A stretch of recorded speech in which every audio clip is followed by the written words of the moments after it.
Hi all my crafty friends. Today I'm working on a red and natural bead garland with a tassel and a deer face on the ends. This would make a great gift for family, friends, co-workers, and Secret Santa. You can always replace the deer with a name or initial for more of a personalized gift.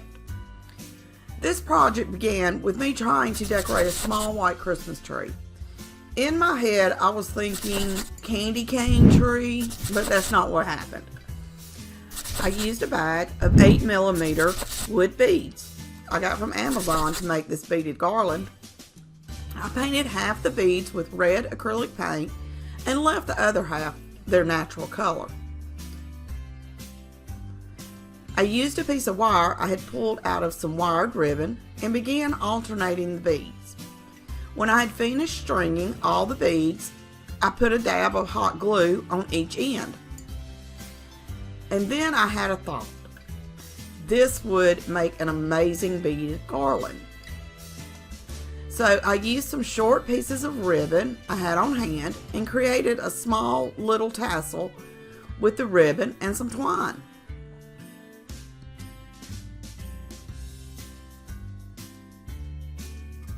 I had this mason jar shaped wood piece, which I also left its natural color. I found this cut file in a bundle I had purchased from Design Bundles. I used my Cricut, sized it to fit the mason jar, and cut the file. I transferred the vinyl to transfer paper and added it to the mason jar. I used more twine and hot glue to attach both the tassel and the mason jar to the garland.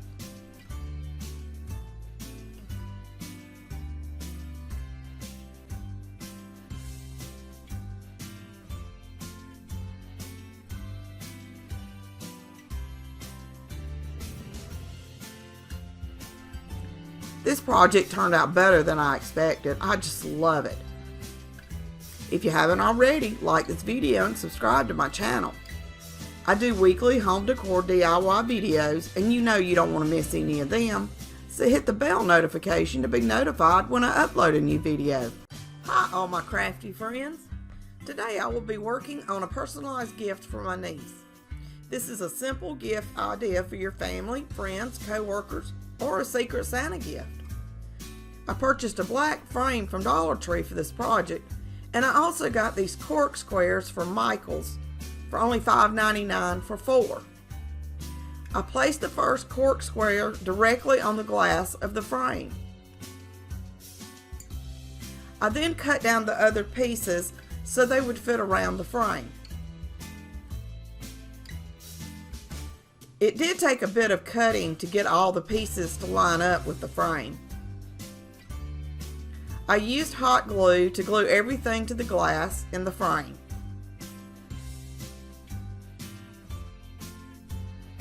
I had this buffalo plaid faux leather I got from Michael's that I thought would look amazing on the cork part of the board.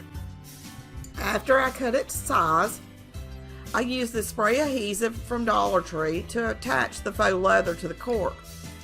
By using the spray, I didn't have to worry about the hot glue not letting the faux leather lay flat. I sprayed the entire back of the faux leather and then put it onto the cork.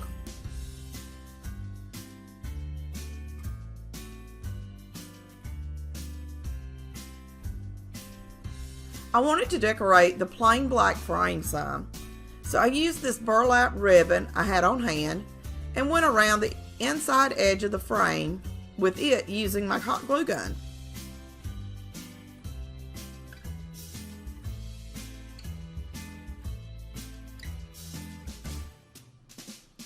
To give the frame more of a finished look, I used some natural nautical rope from Dollar Tree and ran it around the frame where the burlap ribbon met the frame. This just helped to cover up the edge. And again, I used my hot glue gun to attach it. I didn't like the way the rope looked in the corner, so I used some more ribbon that I had on hand and made a small bow for the corner. I turned the frame over and measured in 1/2 inch on each side. I used some more of the nautical rope and glued it to the back to make a hanger.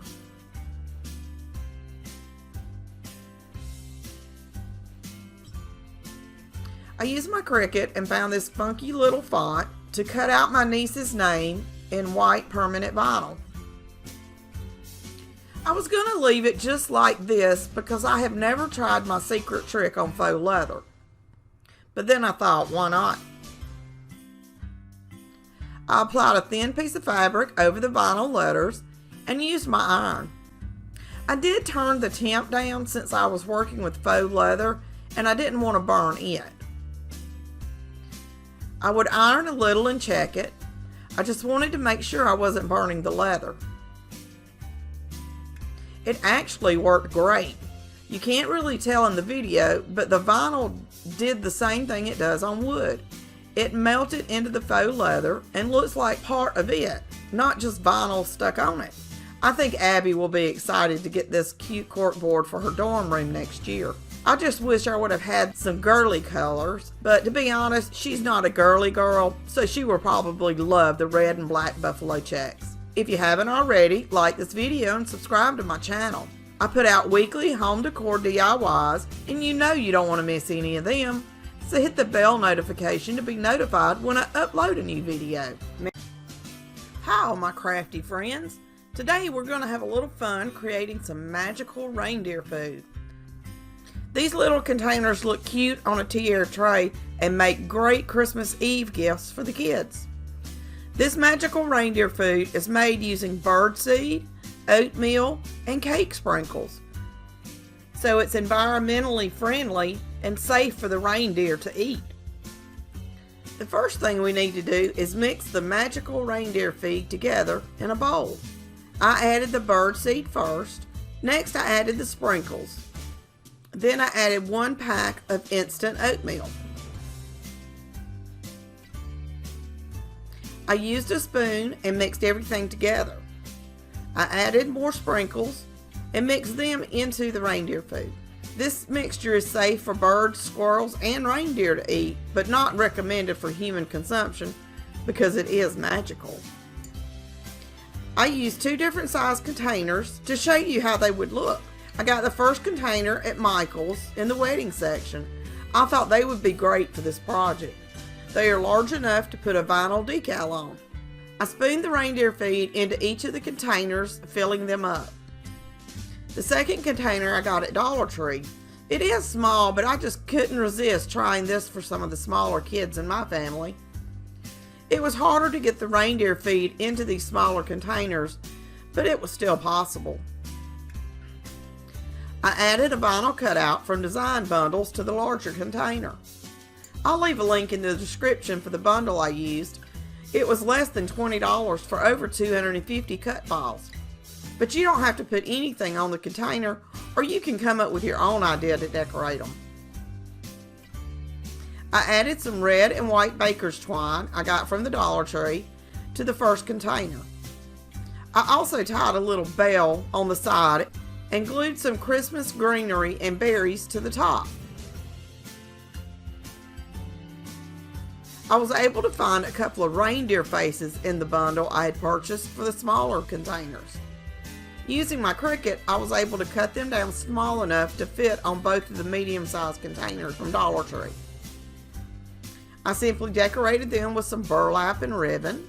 I think the magical reindeer food turned out great, and I can't wait to give it to my nieces and nephews this Christmas Eve with a little note from Santa.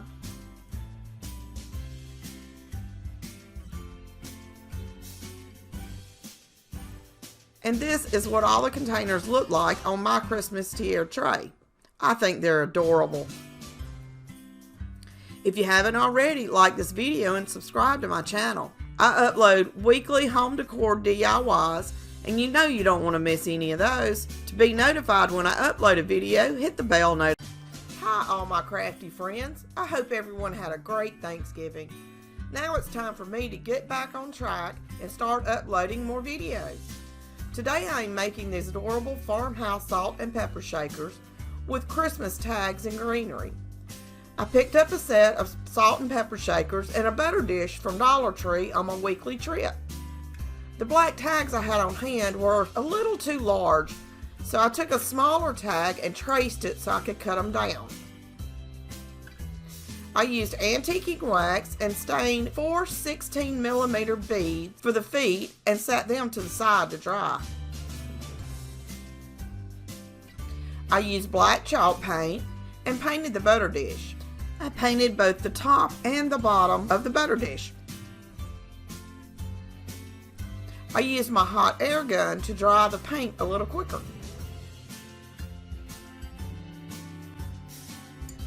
I then glued the 4 beads to the bottom of the butter dish. You don't have to do this, I just wanted it to sit up a little higher. I had already taken the salt and pepper shakers outside and spray painted them with white chalk paint. I used a dry brush method and black chalk paint to distress the shakers and make them look old. I applied Mod Podge on the butter dish and the shakers and used my hot air gun again to dry them. I got this hot air gun recently and I love it. It speeds up the drying time on my projects so much. I'll leave a link in the description for the hot air gun I use and recommend. To decorate the shakers, I used the black tags I had cut down and applied the vinyl. I'll leave a link to this in the description also. It cost less than $20. I didn't like the white strings that came with the black tags, so I removed them and replaced them with twine and tied them to each of the shakers. At first I was going to use some fresh rosemary out of my little herb garden. I cut the rosemary and placed it inside of the shakers. I love the smell of rosemary. It reminds me of a Christmas tree. I decided to decorate the shakers with some Christmas sprigs I had gotten from Dollar Tree instead. They don't smell as good, but they look more like Christmas. I took 2 sprigs apart and began putting them in the shakers until I was happy with the way they looked.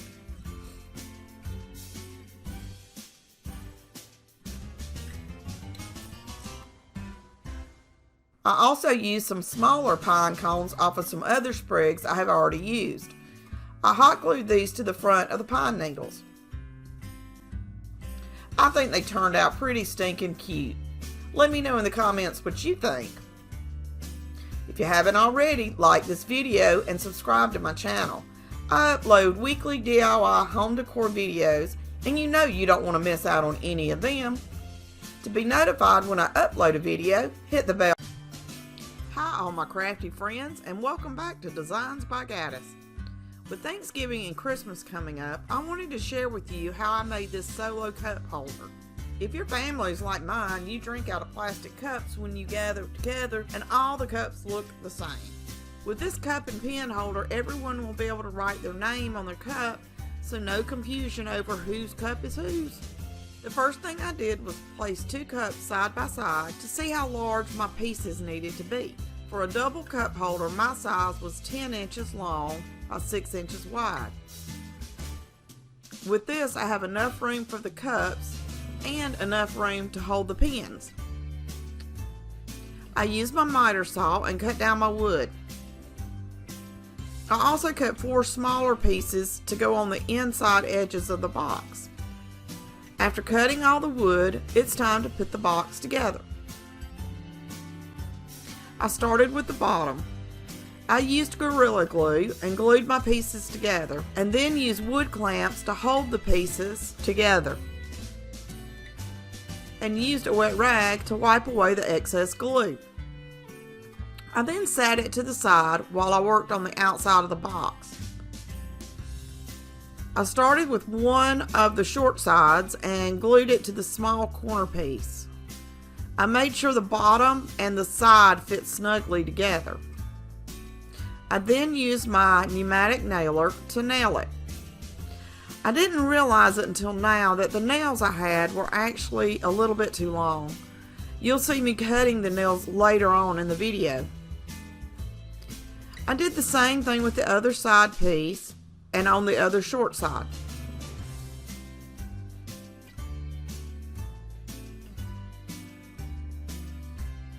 This is where I had to cut off the nails and try to make them flush with the wood. I simply used a pair of pliers and rocked the nail back and forth until it broke. I then pushed the nail into the wood. Thankfully, this was soft wood. Now it's time to attach the longer pieces and create the box.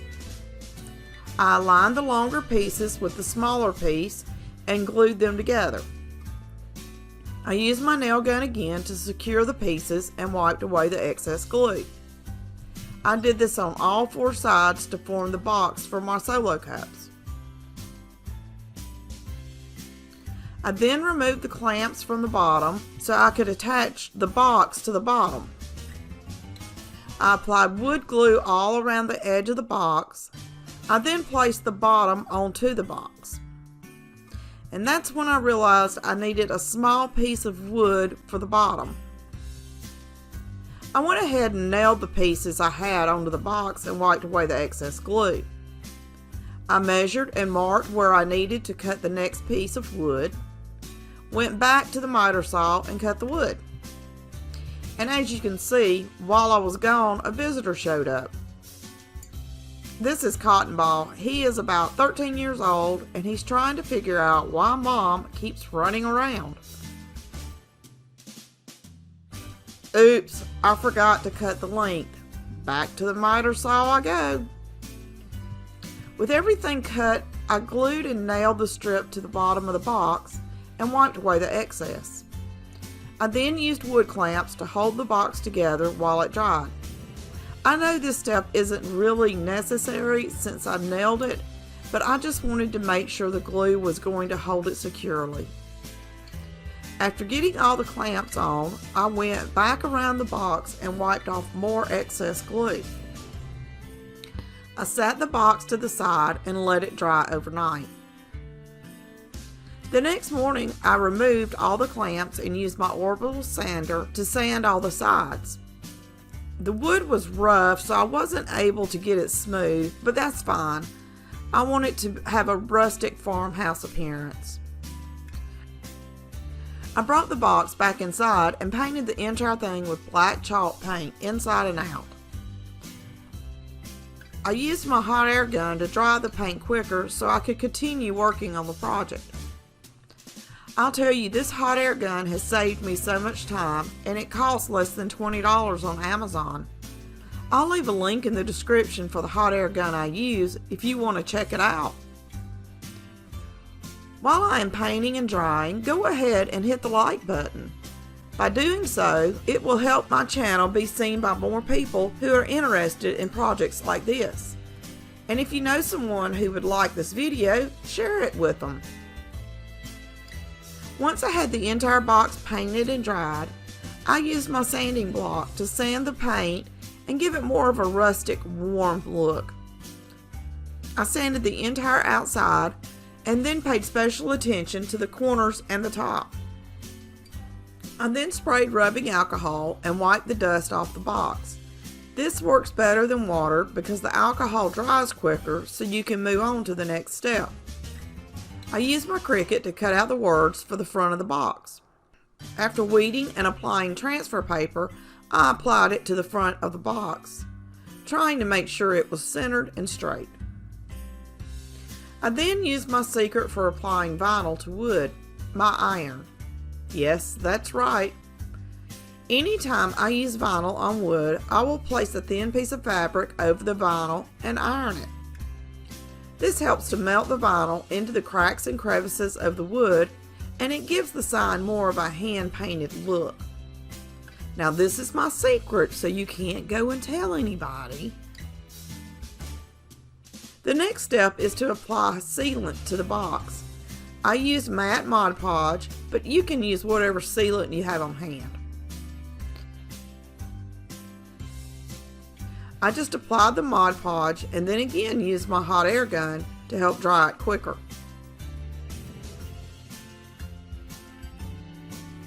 I cut down another piece of wood that would fit inside the box to create a place for the Sharpie markers to be put in. I painted and dried this divider piece.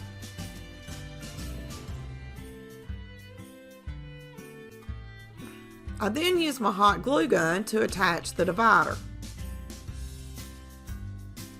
I think this solo cup holder turned out pretty stinking good. and it is really going to come in handy for Thanksgiving and Christmas this year.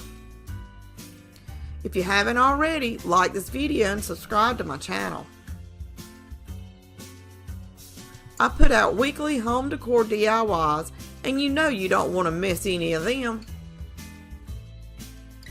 So hit the bell notification to be notified when I upload a new video. I picked up this paintbrush from Dollar Tree thinking I would use it to paint with. But then I had an idea. Why not make a paintbrush gnome?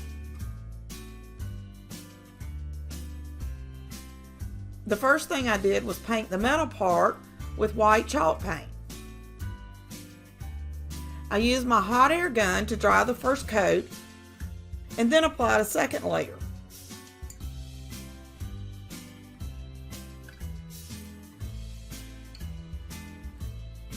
I cut down a fluffy mop head I also got from Dollar Tree for the rim of the gnome's hat.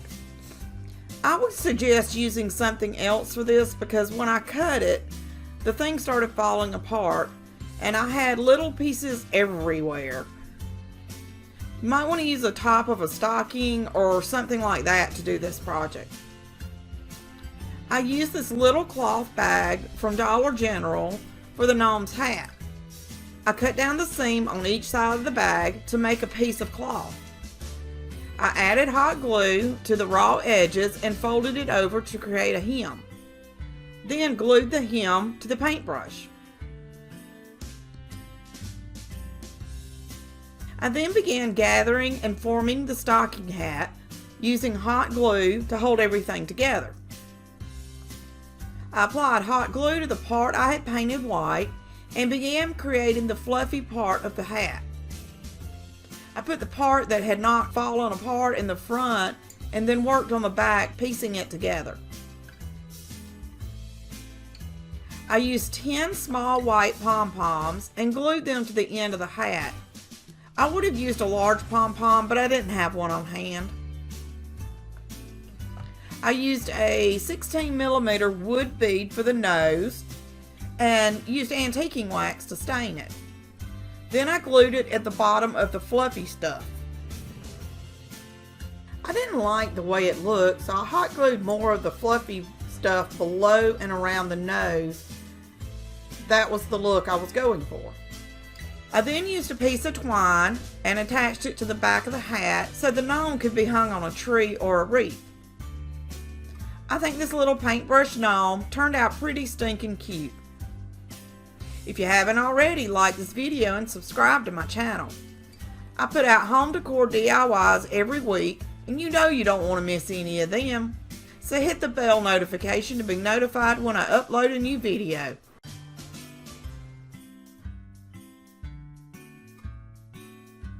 To be honest, this was a hard project for me. I couldn't figure out how I wanted to decorate the little Christmas tree. I found this sign at Dollar Tree this spring and knew I would be able to use it for something. Well, that something came to me today. I removed the hanger and the tag. I had to get rid of the glitter on the sign, so I decided to try using Amazing Cleaner to see how it would work instead of going outside and sanding it. Well, to my surprise, under the glitter and paper covering was a hard surface. Perfect for what I wanted to do. Even better than I was hoping for. And once I figured out to use a scraper while it was wet, all the paper and glue both were so easy to get off. Just look at how simple it was to get this board cleaned off. I will be doing more of this instead of sanding from now on. Once I got all the paper and glue off, I used my hot air gun to dry the sign. Once the sign was dry, I painted it using ivory chalk paint. I also made sure the sides were painted too. If you are enjoying this tutorial, go ahead and hit the like button. This will help more people see my videos in the future. I again used my hot air gun to dry the first coat and then applied a second coat and used my hot air gun to dry it. I tried a little experiment to see what would happen if I put the air gun close to the paint. And to my surprise, the hot air gun caused the paint to look old and chippy. I'll leave a link in the description below for the hot air gun I use. I love this thing and it speeds up the drying time so much. And the best part is I gave less than $20 for it. I used some green yarn I got from Dollar Tree to make the little Christmas tree. I made 10 tassels for the tree.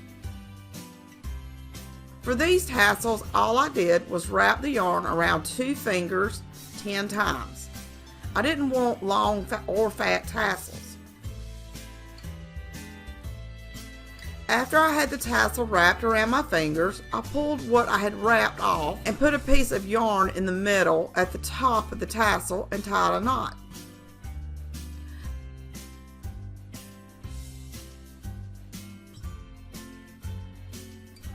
I then gathered the yarn together and wrapped another piece of yarn around the entire tassel and tied a knot at the top.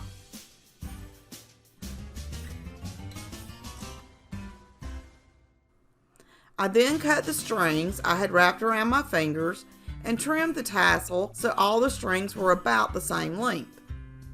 The tassels really are not hard to make. I had a person comment on another video that making a tassel can't be that easy. I just walked you through how I make all of my tassels. Was that easy or not?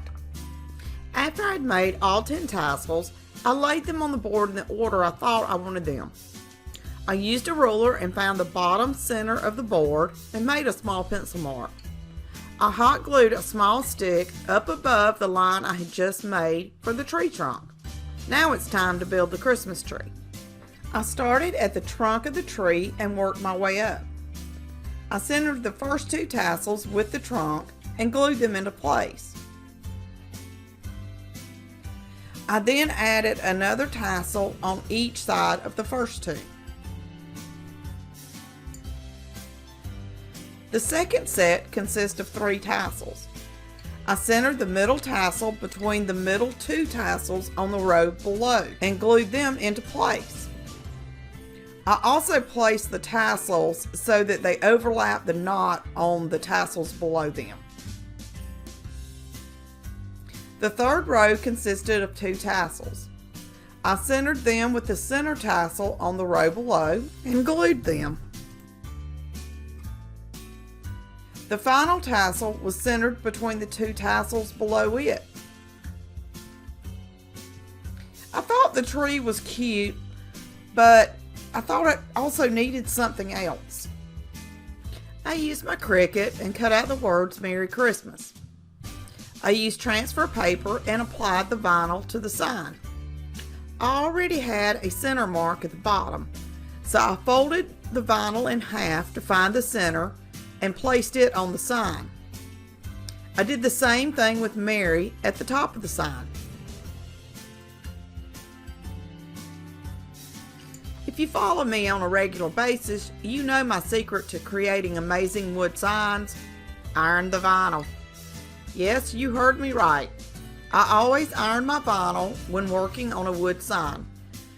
I do this so the vinyl will melt into the cracks and crevices of the wood and create more of a hand-painted look instead of just vinyl stuck on wood.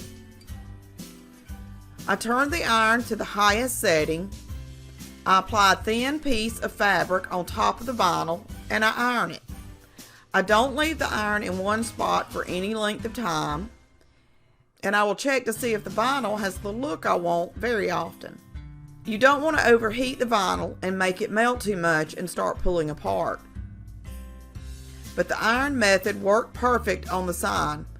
It caused the vinyl to melt into the chippy portion of the paint and it looked amazing. Not a good picture, but hopefully you can see how the vinyl had melted into the cracks and crevices of the paint. I wanted to use the hanger that came with the sign, so I used my Cricut weeding tool to remove the paint from the holes and reinserted the hanger. I thought the little Christmas tree was cute, but I just didn't love it. So I got out some beads and charms and started placing them on the tree. I hated it. I like the red bead at the top, but that was it. I continued working with the tree, but I just wasn't satisfied with the beads and charms. So I just went ahead and pulled them off. I decided to just fluff the tree up as much as I could. I untwisted some of the yarn and then used an old brush to brush everything out. I finally got it to a point that I liked it. Let me know in the comments if you would have just left the tree alone, left it with the beads, or fluffed it up like I did. I'm thinking about doing another one, but just in a different way. If you haven't already, like this video and subscribe to my channel. I am putting out weekly home decor DIYs, and you know you don't want to miss any of them. So hit the bell notification to be notified when I upload them. Do you love tiara tray signs and decor as much as I do? If so, you are going to be inspired by this video. I love creating tiara tray tags. They look amazing and they are just so stinking cute. I am going to show you how I made these adorable Rae Dunn inspired tiara tray tags using pieces of wood I got from Hobby Lobby. These cute little tiara tray tags are wide enough to stand on their own and light enough to be used as Christmas tree ornaments. These cute little tiara tray tags are great Christmas gift ideas for family, friends, co-workers, and Secret Santa gifts. If you like this video, go ahead and subscribe to my channel. I am uploading new videos every week, and you know you don't want to miss any of them. While you're at it, go ahead and hit the bell notification to be notified when I do upload a new video. Earlier this week, I had an epic day of creating Rae Dunn inspired wooden Christmas tags. These little tags look amazing on a tiara tray or hanging from a Christmas tree or wreath. I created a template using a tag I had gotten from Tuesday morning. I traced the tag onto wood I had gotten from Hobby Lobby. The tags measure approximately 4.5 inches long by 2.5 inches wide. In preparation, I went ahead and cut all the tags using my miter saw and then sanded them all with my orbital sander. I had originally painted some of the tags with spray paint, but I decided to go over them with chalk paint and let them dry. I used my Cricut to cut out several Christmas sayings using a Rae Dunn inspired font. I will leave a link in the description below if you are interested in getting the pre-cut vinyl. The first tag was painted white, and I transferred the word believe using transfer paper. I thought it needed something more, so I added 2 beads I had already painted onto a piece of twine and then added it to the tag. Look at how cute the sign is, and I just love the pop of color the red beads give it. After the first tag was finished, I decided to do all the tags at one time for each step. What I mean is I added the vinyl to all of the tags before moving on to the next step. The second tag was painted red, and I added the word joy in white vinyl. The next tag was painted black, and I added faith in white vinyl to it. The next tag was painted black, and I added jolly in white vinyl. The next tag had been painted red, and I added jingle in white vinyl to it. The next tag was painted red, and I added ho ho ho in white vinyl. The next tag had been painted red, and I added happy holidays in white vinyl. The next tag had been painted black, and I added bah humbug in white vinyl. And this tag was painted black, and I added silent night in white vinyl. After I had applied the vinyl to all the tags, I used my iron and a thin piece of fabric to help seal the vinyl. This also gives my wood projects more of a hand-painted look. By doing this, the vinyl will kind of melt into all the crevices and cracks of the wood. The next step was to seal and protect the tags with Mod Podge. I painted each tag with Mod Podge and put it to the side to let it dry. Once the Mod Podge was dry, I added embellishments to some of the tags. I used twine and ribbon on each of the tags so it could be hung on a tree or taken off so it can be sat on a table, tiara tray, or a shelf. I had so much fun doing all these little signs. If you haven't already, like this video and subscribe to my channel. I will be uploading more Christmas videos every week, and you know you do not want to miss any of them. To be notified when I do upload a video, hit the bell notification. I just love gnomes. I think they are so stinking cute and can be used year-round in your home. Today I will be showing you 2 different ways you can create these easy gnomes. This easy gnome DIY will have you making these cute little decor pieces for every room of your home. And now let's get started with the first easy gnome DIY. What you're going to need is some type of fabric. I'm using an old shirt, a mop, and I just took this mop head off of a mop from Dollar Tree, ping pong ball from Dollar Tree, got a black sock, and I picked up some of these red kidney beans from Dollar Tree, and I'm going to use this hazelnut Waverly chalk paint for the nose. So let's go ahead and paint the nose so it can be drying. And I'm going to set that to the side.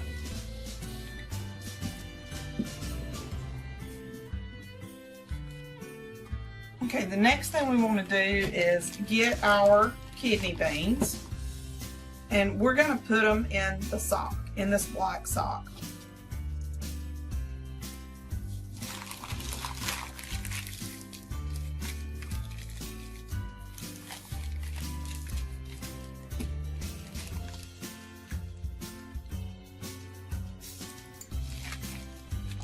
Now I'm going to make a hole here.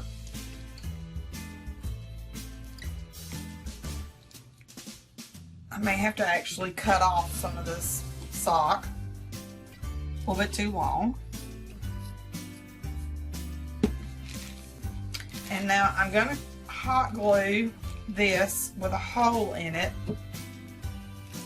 because I want to be able to hot glue the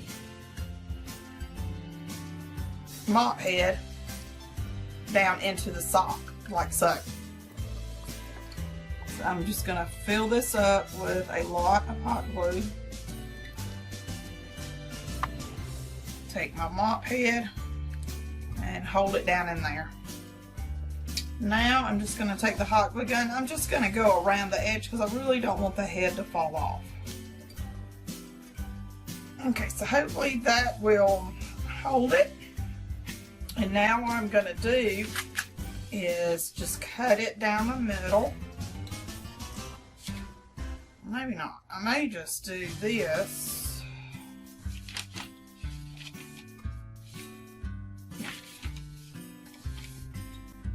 That should fit fine. So I'm just going to start down here and just cut up at an angle.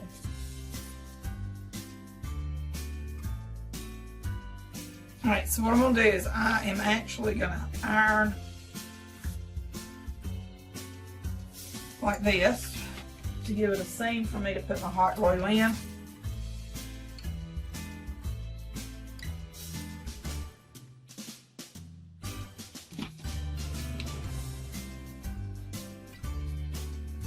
Let me start here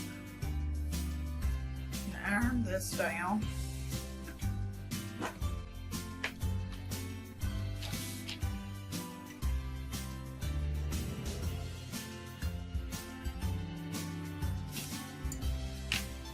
And now I'm going to do the same thing to the other side.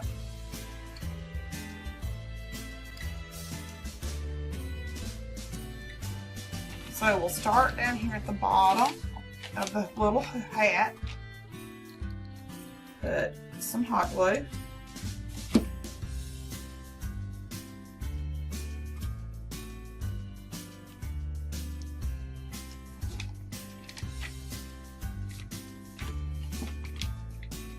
And then we're just going to run the hot glue all the way up. Okay, and now we're just going to turn our little hat in right side out. Then we're going to take our little hat, put it down over our gnome. So we're going to just stick the head on there like this. Then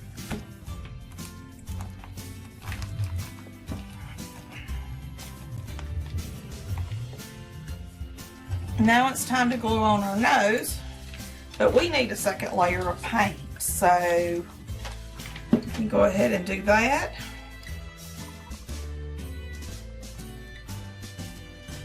And I'm going to set it back down in here and let it dry. Just take some of the paint off. Dab that. And give that just a minute to dry. So what I'm going to do is I'm going to take this little pom-pom from Dollar Tree and I'm just going to hot glue it onto the little hat, the little gnome's hat.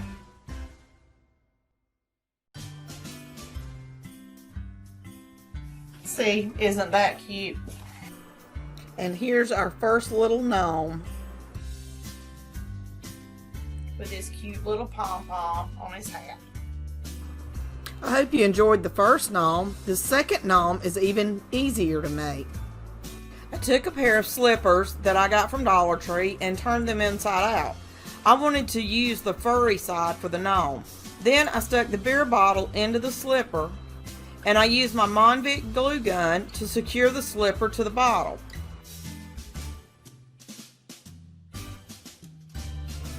I cut the slipper from the bottom of the bottle so it would be able to sit flat without leaning. And I added glue to the bottom to secure the little bit of fluff that was around the edge.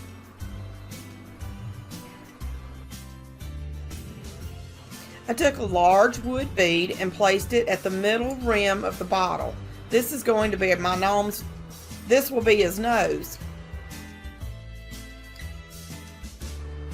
After many failed attempts of creating the hat, I finally figured it out. I used a buffalo check dog bandana I also got from Dollar Tree.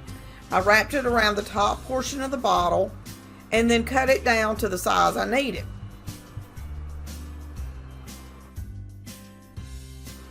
I turned the bandana inside out and glued it down the seams.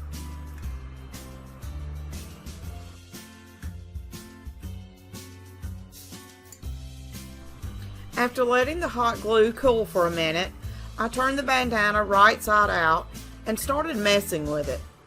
I put it back on the bottle just to make sure it was going to fit the way I wanted it to, and it did. I decided to put a white pom-pom at the end of the hat to give my gnome a Santa vibe. Before attaching the hat, I had to remove the nose that I had glued down earlier without thinking. That's why you see a hole in the white fur. I began cutting down some gray yarn for his beard. I probably cut about 25 to 30 pieces of yarn. I glued the yarn down around the nose and face area. This took quite a while to finish since I was gluing each piece of yarn individually. Now it's time to add the nose and the hat. I put the hat on first and let the ends of the yarn stick out from under the hat. I then glued the nose at the top middle of the face. As you can see, this gave my little gnome a mustache and beard look. I thought that was cute. I haven't really seen any gnomes with a mustache before. He needed a bit of a trim, so I trimmed the beard around the bottom. I found a couple of places that needed extra yarn, so I went ahead and added that also. I continued to trim his beard until I was happy with the way he looked. And this is how he turned out. I continued messing with his hat until it was just right. These gnomes are just so stinking cute and so easy to make. If you haven't already, like this video and subscribe to my channel. I am uploading new videos every week, and you know you don't want to miss out on any of them. I love making wood signs. It doesn't matter the size or shape. There's just something about working with wood that is enjoyable and comforting to me. In today's video, I will be showing you how I made this cute Christmas sign using wood from Hobby Lobby. I used E6000 to glue 3 boards together. To apply the glue, I used a skewer and put the glue on it, and then rubbed the glue onto the side of the wood. After applying the E6000, I used hot glue and glued craft sticks on the back to hold the boards in place until the E6000 was dry. After applying the first craft stick, I realized they were a little too long, so I suggest cutting the craft stick down prior to gluing them onto the wood sign.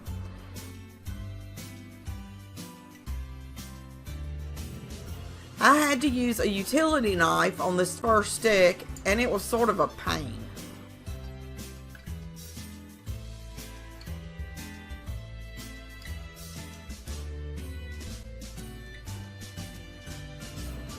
I glued the sticks going from side to side, and then glued more sticks going up and down on the seam of the wood.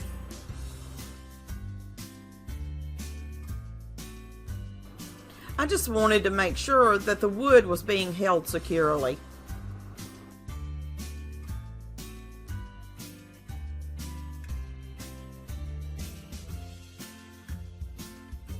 The wood was a little rough. I tried to sand it, but it just wasn't working. So I used some sheetrock mud because I was out of spackling, and applied it to the front of the sign using a Dollar Tree scraper.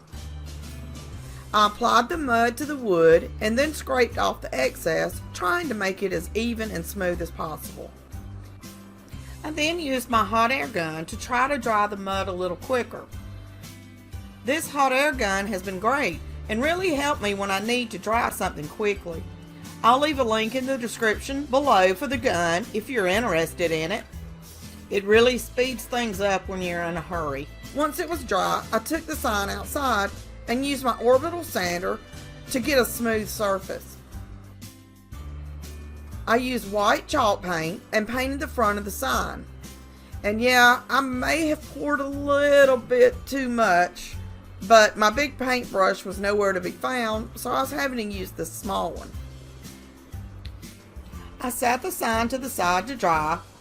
I had cut down another piece of wood to be the top and bottom frame.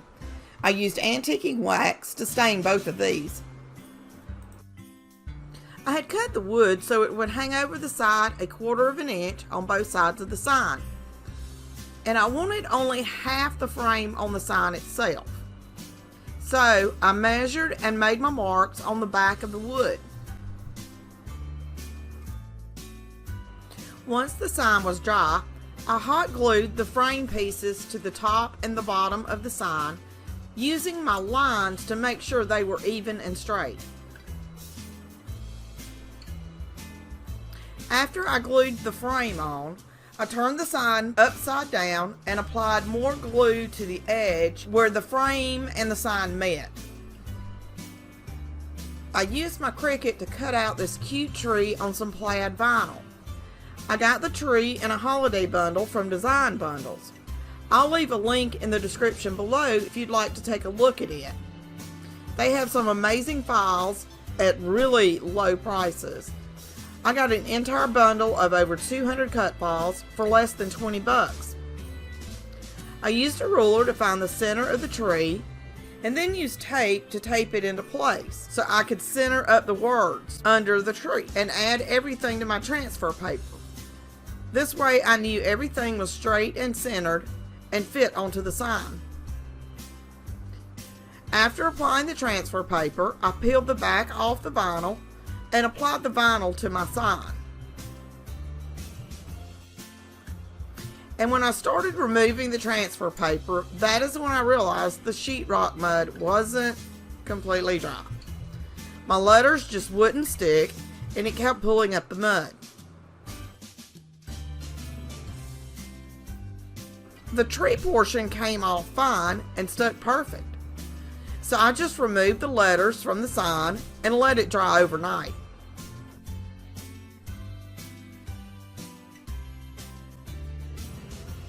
I did go ahead and add nautical rope to the back for a hanger. I used my ruler and measured over 1/2 inch on both sides. hot glued the rope, and then added another layer of hot glue on top of the rope to make sure it held. The next morning, I cut out the words for the sign and transferred them to my transfer paper. I then had to eyeball the center and applied the words to the sign. I then used gloss Mod Podge to seal the entire sign. I think this project turned out pretty amazing. I will leave links in the description for the products I used if you're interested in trying this on your own. If you haven't already, like this video and subscribe to my channel. I'm uploading videos every week, and you know you don't want to miss out on any of them. So make sure to hit that notification bell so you'll be notified when I upload a new video. I really love all the cute mugs and toppers at Christmas time. These adorable faux whipped cream toppers make any mug instantly cuter. In today's video, I will show you how I created this adorable mug and topper using Dollar Tree items and my Cricut. I just love how this turned out, and it was so much easier than trying to do a chocolate covered marshmallow. I picked up this red mug on my weekly Dollar Tree adventure. When I saw it, I knew exactly what I wanted to do. I sprayed the mug with rubbing alcohol and wiped it off. This helps to remove all the dirt and oils so the vinyl will stick better. I found this really cute cut file from Design Bundles. It said, "I just want to watch Christmas movies," which is me at this time of the year. But I wanted it to say something about hot cocoa too. So I added the bottom part so it said, "and drink hot cocoa." I thought that was perfect for this mug. I'll leave a link to the bundle in the description below if you want to check it out. Design Bundles has some really great files and amazingly low prices. I have been getting most of my cut files from them since I found them. I applied the vinyl to the mug, making sure it was in the location I wanted and as straight as I could get it. Next, I need to make the whipped cream topper.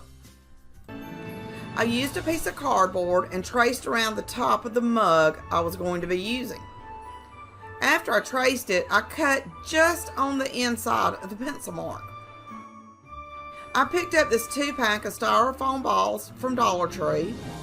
I used a knife to cut one of the balls in half. I hot glued the styrofoam to the middle of the cardboard. This will help hold the caulk up while it dries, and it shortens the drying time. I cut the caulk tube at an angle. I started squeezing it out like I was applying frosting to a cupcake. I would suggest placing the cardboard and styrofoam on wax paper before doing this. I forgot to do that and had to move it afterwards. I used a paper straw and cut it down to size. I inserted the straw into the styrofoam to give the straw something to hold onto so it wouldn't fall down while the caulk was drying. I then used glitter and glitter tubes from Dollar Tree. I sprinkled them all around the top and the sides of the whipped cream. This gave the whipped cream a decorative touch. I sprayed a thin layer of adhesive onto the whipped cream just to make sure the sprinkles wouldn't fall off. This is where I had to move the topper onto the wax paper. Would have been easier if I had remembered to put everything on wax paper prior to adding the caulk. After about 48 hours, the caulk was set up enough for me to place it on top of the mug. I think it turned out so stinking cute. It's perfect for a tiara tray or just a little Christmas decor in your kitchen. If you haven't already, like this video and subscribe to my channel. I am uploading 4 or more DIY videos each week, and you know you don't want to miss out on any of them. Hit the bell notification to be notified when I upload a new video. Who needs an elf on the shelf when you have this adorable elf sign? In today's video, I will be making this cute little elf door hanger using a piece of wood I got from a craft bundle I purchased off of Marketplace. I didn't have to paint it or anything. That was a big plus. I I used a cut file from Design Bundles. I'll leave a link to the bundle I used in the description below if you want to check it out. Design Bundles has some amazing bundles at prices anyone can afford. I got this cute Christmas bundle for less than $20. They also have weekly free files, so if I was you, I'd check them out. I've been using their cut files for a while now, and I love them and the prices. After everything was cut and weeded, it was time to start layering. I first took the gold bells and the red dot off and put them on the elf shoes and hat.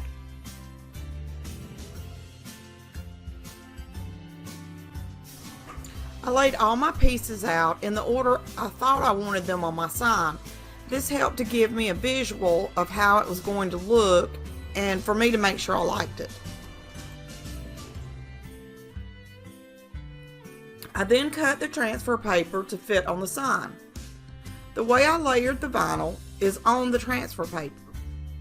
Some people will layer as they are putting it down, but I feel safer layering it on the transfer paper because if I mess something up, it's easier to remove it from the transfer paper than it is the project itself. Trust me, I've done it both ways. I placed all the different parts on the sign the way I wanted them arranged. I taped down the wording where I wanted it and applied it to the transfer paper. This is my starting point for the layering. Everything else will be layered around the words. Next, I cut the excess paper out from around the legs. Just makes it easier if you don't have a lot of excess around your vinyl. I then figured out where it needed to be and applied it to the transfer paper. I continue layering all the parts onto the transfer paper. When I looked, the legs and shoes didn't look quite right, so I gently picked up one leg and applied the top of the shoe on top of the leg. Once I had everything on the transfer paper, I applied the vinyl to the sign. I'm not sure what happened to the video for this part, but I can't find it. Sorry about that, but I still wanted to show you how I put this sign together. After everything was on the wood, I used my iron and a thin piece of fabric. I ironed the vinyl so it would melt into the cracks and crevices of the wood and give the sign more of a hand-painted look. This is my secret to creating wood signs, so don't tell anybody. Just kidding. I then added gloss Mod Podge to give the sign a finished look. I like using gloss, but the choice is yours. You could use matte. I also added a piece of nautical rope to the top so it could be hung. I think this is the cutest little sign, and I can't wait to hang it on my front door. If you haven't already, like this video and subscribe to my channel. I am uploading videos every week, and you know you don't want to miss out on any of them. To be notified when I upload a video, hit the bell notification. I picked up these two 2021 planners on my weekly trip to Dollar Tree. I thought they would make great stacked books for a tiara tray. I first removed the stickers from the back of the books. The sticker said easy peel. That was a joke. I had trouble getting them removed. As you can see, the paper and glue was left behind when I tried to pull the sticker off. So I used some awesome cleaner to clean everything off the books. It works great. And the best part is you can pick it up at Dollar Tree also. After getting the stickers off, I hot glued the books together with the fronts facing each other. I lined them up and made sure the spines were aligned before I glued them. I then hot glued the covers to the first page of each book. This just gave the spine a little more stability. I took the books outside and spray painted them with white spray paint. By doing this, I don't have to use as much chalk paint. After the spray paint dried, I brought the book stack in and painted a layer of chalk paint on all sides except for the bottom. I then used my hot air gun to dry the paint quicker. I got this hot air gun a month or so ago and I love it. It really speeds up the drying time. It did take a while to figure out I couldn't put it really close or the paint would bubble. But now I use it on nearly every project I do. I'll leave a link in the description below for the hot air gun I use and recommend for anyone looking to speed things up a little when crafting. After the paint was dry on the top, I flipped the books over and painted the bottom. And as you can see, I forgot to spray paint this one. So it did take a couple of coats to get an even coverage.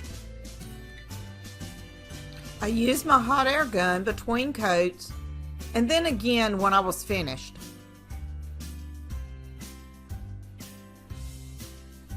The books are now ready to be decorated. I used my Cricut and printed out the words Merry Christmas to fit the spine on the book. I eyeballed where I wanted the vinyl to go. I knew I wanted them at the end of the book because I wanted to put some ribbon on the other end. I put the vinyl on transfer paper and then applied it to the book, making sure the end of each word was lined up. I got this adorable ribbon at Dollar General in a pick 5 for $4, which actually made it less than Dollar Tree ribbon.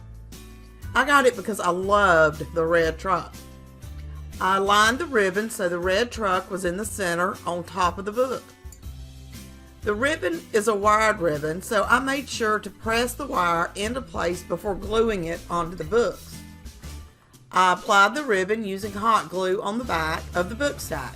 I didn't want to cover up the red truck on the top, so I didn't add a bow or anything like that. Look at how cute it is, and I love how the snowflake aligned with the book spines. This book stack is great for a tiered tray or to place on a bookshelf or table. If you haven't already, like this video and subscribe to my channel. I put out weekly simple home decor DIY videos, and you know you don't want to miss any of them. In today's video, I will be making this cute We Believe in Santa mini tier tray sign.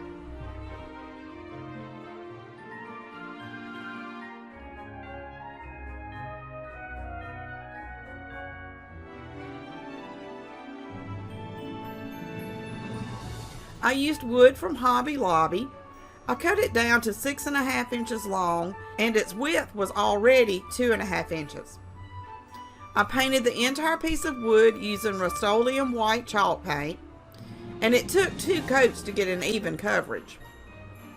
While the paint dried, I cut out the cute We Believe in Santa saying using my Cricut. I got the saying off of design bundles, and I'll leave a link in the description below so you can check them out. Once the paint was dry, I used transfer paper and transferred the wording onto the sign. I then used my super secret wood and vinyl trick. I used my iron to melt the vinyl into all the cracks and crevices of the wood. This gives the sign more of a hand-painted look without the hassle of hand painting the letters. After ironing, I applied a layer of Mod Podge to give the sign a finished look. I used some thin wire ribbon and burlap to create a bow. And as you're all aware, I am not a good bow maker. So what I did was take a piece of the wired ribbon and fold it in half. I then took a piece of twine and tied it in the middle at the back of the ribbon. I shaped up the bow and then hot glued it to the strip I had already hot glued onto the sign. If you know of a good video to teach me how to tie a bow, please let me know in the comments. I have watched tons of videos and I still can't figure it out. This cute little sign works great on a tiered tray or simply sitting on a table or bookshelf. If you haven't already, like this video and subscribe to my channel. I will be uploading more Christmas decor videos and gift ideas every week until Christmas, and you know you don't want to miss out on any of them. If you want to be notified when I upload a new video, hit the bell notification. In today's video, I will be making these 2 adorable scrapbook Christmas trees. I used wood strips from Hobby Lobby and cut them in half. But you can always use paint sticks for this project. After cutting the strips down, I used a sanding block and sanded all the rough edges. Next, I used some buffalo check and Christmas themed scrapbook paper that I got from Tuesday morning. I cut the paper down to fit each of the strips and then applied Mod Podge to attach the paper to the wood. I smoothed everything out, added extra Mod Podge to any places that didn't stick, and set each piece to the side to dry. After drying, I used a sanding block and sanded the paper. This gave the paper an aged look, which is what I was going for. On the first tree, I added antiquing wax for more of an aged appearance. I applied the wax and rubbed it off with a paper towel. I then found the center of each piece and made a mark so the trees would be even when I attached them. I laid the pieces out, lining up the marks I had made, and attached them using craft sticks and hot glue. I then applied a layer of Mod Podge to give each of the trees more of a finished look. I hope this part makes sense. It's hard to explain but simple to watch. I used 3 tumbling tower blocks to create the stand. The first 2 I placed going up and down on the tree. I left enough room below them for the third block, which I placed going side to side. This is a simple project and would be a great craft idea for kids as long as an adult does the cutting. If you haven't already, like this video and subscribe to my channel.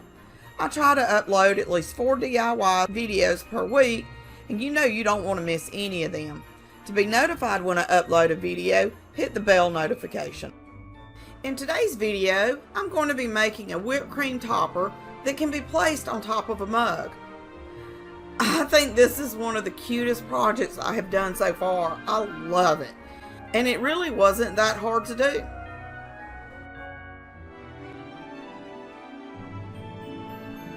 I used a piece of cardboard and traced around the top of the mug I was going to be using.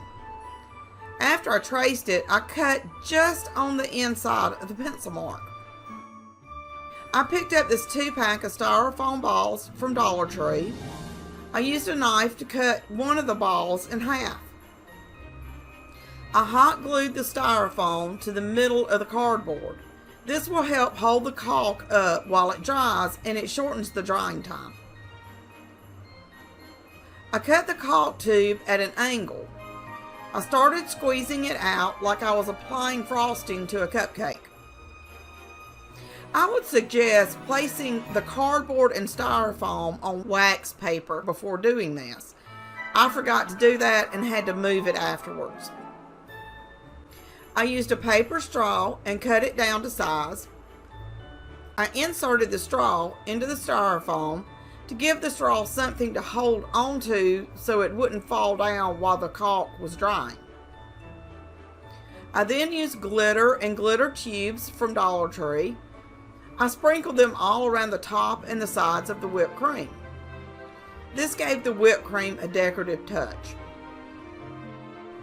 I sprayed a thin layer of adhesive onto the whipped cream just to make sure the sprinkles wouldn't fall off.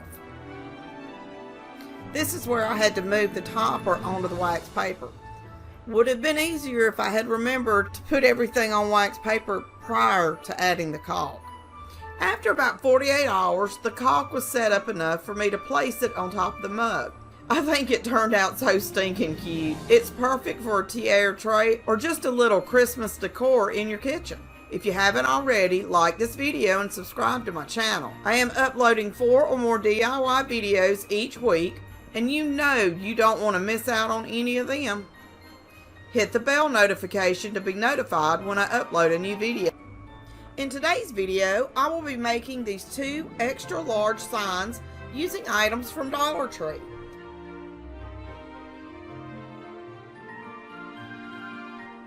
I picked up these 2 tag signs on my weekly trip to Dollar Tree this week.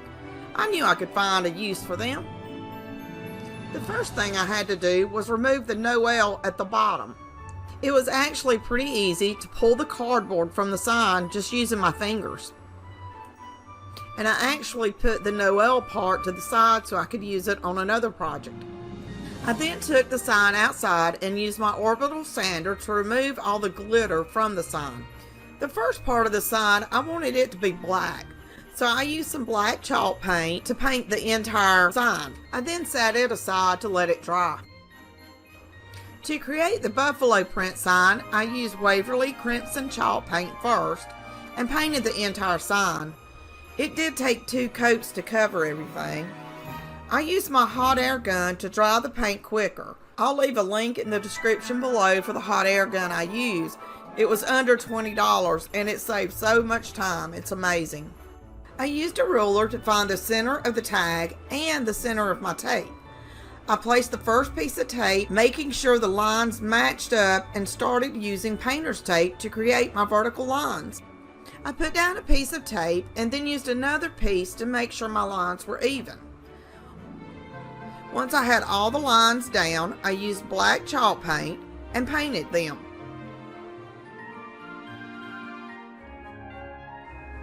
Again, I used my hot air gun to dry the paint quicker.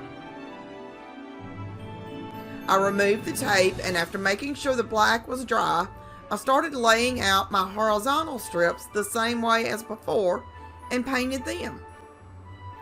I used the same tape for both lines, but I would suggest using new tape.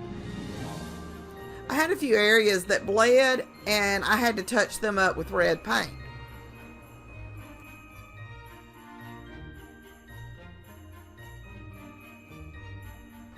I got this cute SVG file from Design Bundles and a holiday bundle set for less than $20. I'll leave a link in the description for the bundle this is in. Design Bundles have some really great SVG files and saves me so much time trying to create my own, and the pricing is very reasonable. After cutting the file with my Cricut, I used the duck shelf liner as my transfer paper and applied the cutout to my black sign. I used gloss Mod Podge to give the black sign more of a finished look. And once again, I used my hot air gun. The more I use it, the more I love it. After the Mod Podge had dried, I used some spray adhesive and red and silver glitter on the sign, and then added another layer of Mod Podge to make sure the glitter stayed on the sign. I got this red and black bell ornament from Dollar Tree and wanted to try to use it with the signs. But after working with it for a while, I realized I needed something bigger since the tags were so big.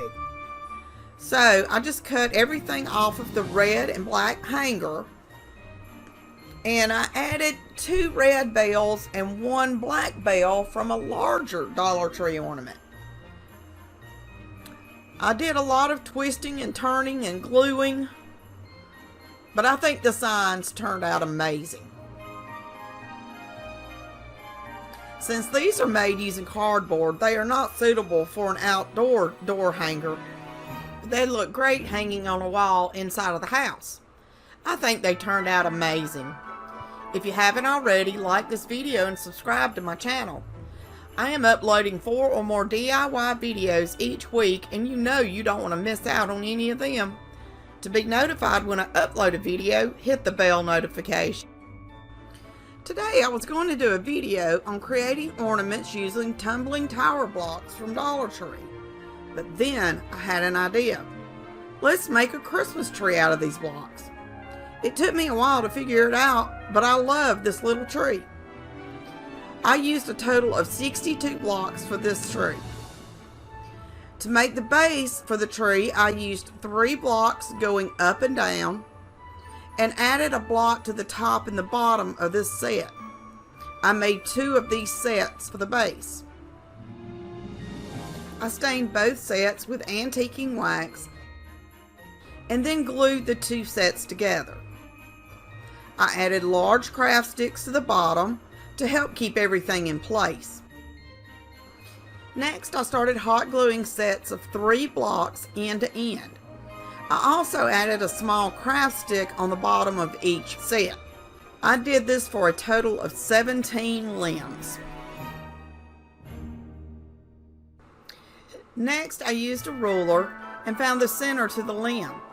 It was 15/16 on the center block. I used my drill and a bit the same size as the dowel. I would actually recommend using a bit a little larger than the dowel. I had to use scissors to make some of the holes larger when I started adding them to the dowel. I wanted the wood grain to show in the blocks, but I also wanted my tree to be green. I added some water, moss chalk paint, and black acrylic paint to a cup and mixed it well. I thought the moss was too light, so that's why I added the black to darken the green up a little. I painted one of the limbs first to check the color, and then went ahead and painted the dowel with the mixture and rubbed it off just like with antiquing wax.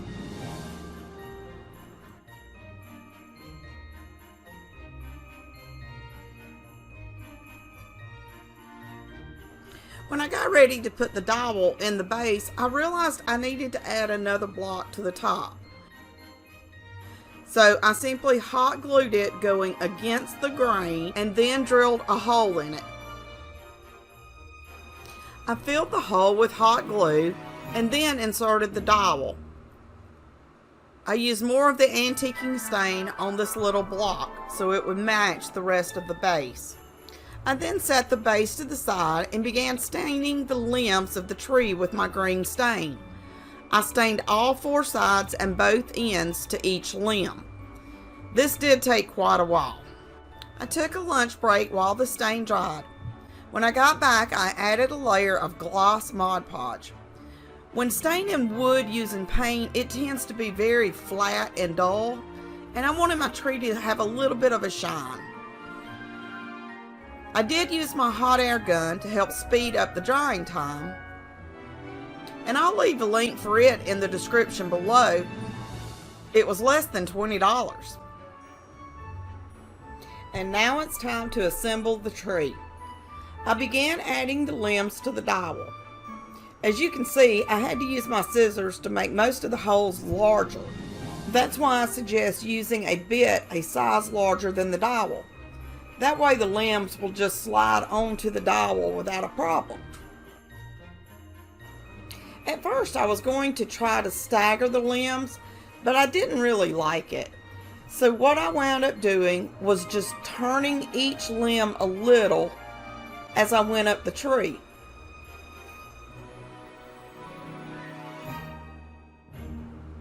And this is what it looked like when I was finished. I found this metal star in my stash and wanted to add it to the top of the tree. I removed the hanger from it and then rubbed the entire star down with rubbing alcohol. I have found by doing this, it helps the paint stick, especially to metal. I then painted it with ivory chalk paint. I wanted the star to look old and rustic, so I used my sanding block until I was happy with the way it looked. I then used a lot of hot glue to attach the star to the top of the tree. I probably used too much, but hey, better safe than sorry. I didn't want the star to fall off. I also added a very simple bow using some wired buffalo check ribbon I had on hand. I really like this little tree. I know it's not really farmhouse, but it is unique and one of a kind.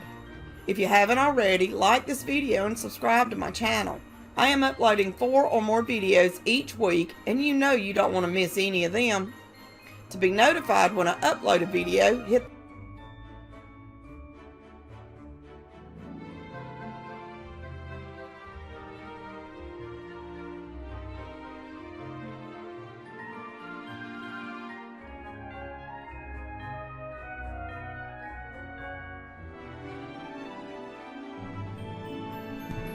In today's video, I will be using this large Christmas ball from Dollar Tree to create a tiara tray decor piece. The first thing I did was remove the silver top from the ball and place it to the side. You will need to use this later. I then used red paint and mixed it with white glue. I stirred it until it was mixed well.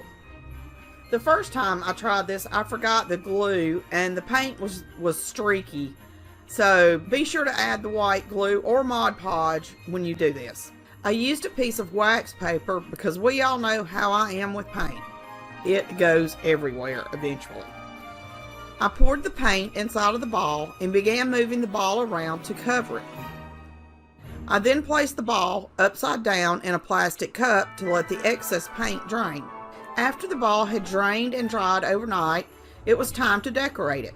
I sprayed rubbing alcohol and cleaned the outside using a paper towel. This helps to remove any paint that may have been on the outside of the ball and also any oils that may have been left by my hands, so the vinyl will stick better. I set the ball in a plastic cup to help hold it since it is round and wants to roll. I applied the vinyl as straight as I could. I did have a couple of places that wrinkled, but I was able to save it by gently lifting that area and reapplying the vinyl. I removed the hanger from the silver top and then hot glued the top back onto the ball. I applied a piece of twine to both sides in case you want to hang this ornament. I had this ribbon that I thought would look great on this red ball. I cut a piece down and glued it to the top of the silver piece. This was easy. I cut another piece of the ribbon and made a simple bow using a twist tie to hold it together. I'm telling you, I can't tie a decent bow to save my life. If you know of any good tutorials, please leave me a comment below.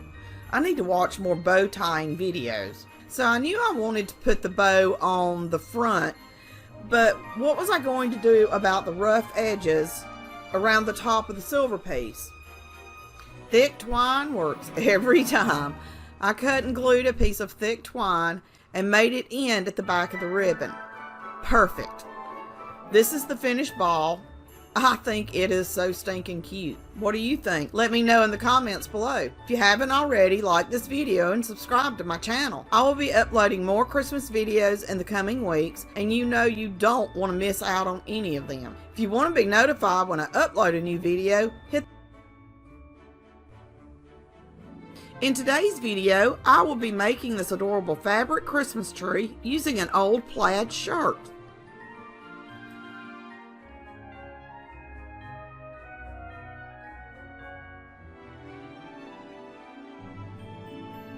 I had this metal pot from another project, so I decided to use it as the base. I had some round floral foam from Dollar Tree, and it actually fit perfectly in the bottom.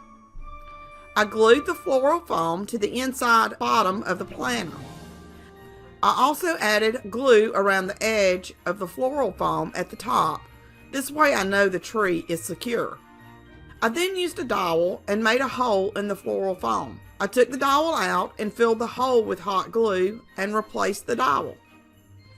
I used my son's old shirt and cut it into strips. I started out measuring, and of course, I wound up just eyeballing it. The first 12 strips were 12 inches long and about 1.5 inches wide.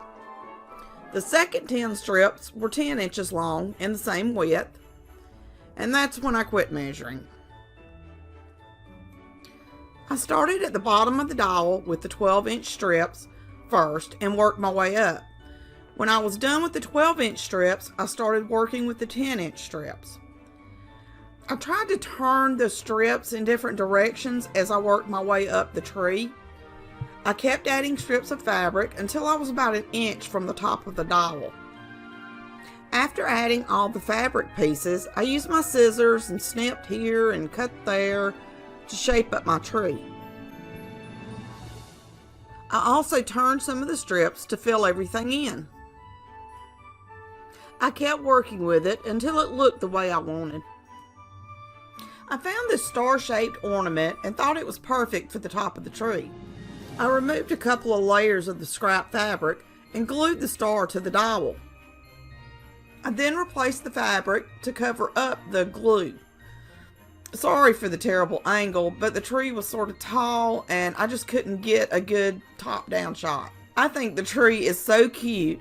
I will be using it as a centerpiece this Christmas. It has all my favorite colors: red, gray, black, and white. If you haven't already, be sure to like this video and subscribe to my channel. I will be uploading new Christmas videos weekly, and you know you don't want to miss any of them. To be notified when I upload a video, hit the bell notification. In today's video, I will be making a tiered tray ladder out of a Michael's dollhouse picket fence. This was a pretty simple DIY, and I think it just turned out amazing.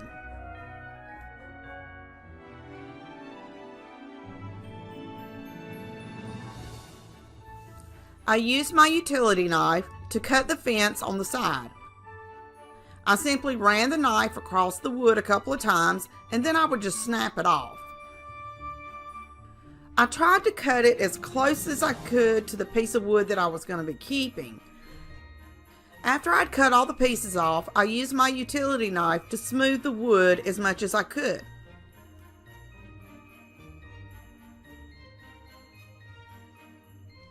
I then used my Dremel tool to sand the edges in an attempt to make them completely straight.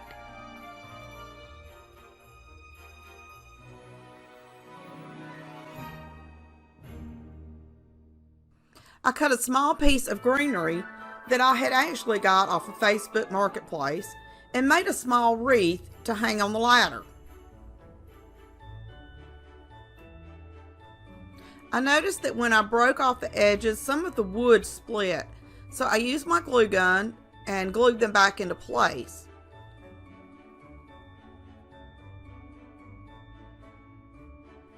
I used some white acrylic paint to paint the sides of the ladder to cover up any of the sanding marks.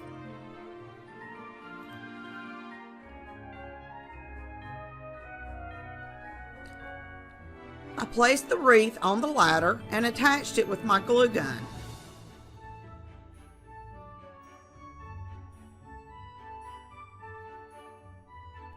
I then added 3 little red berries from this floral I got from Dollar Tree to the wreath. It still needed something, so I cut a piece of this buffalo ribbon and tied a small bow and added it to the wreath. And of course, as you all know, I can't actually tie a bow. So what I did is I glued the tail down onto the wreath where I wanted it and used a piece of wire to create a bow. But anyways, I think it turned out pretty cute.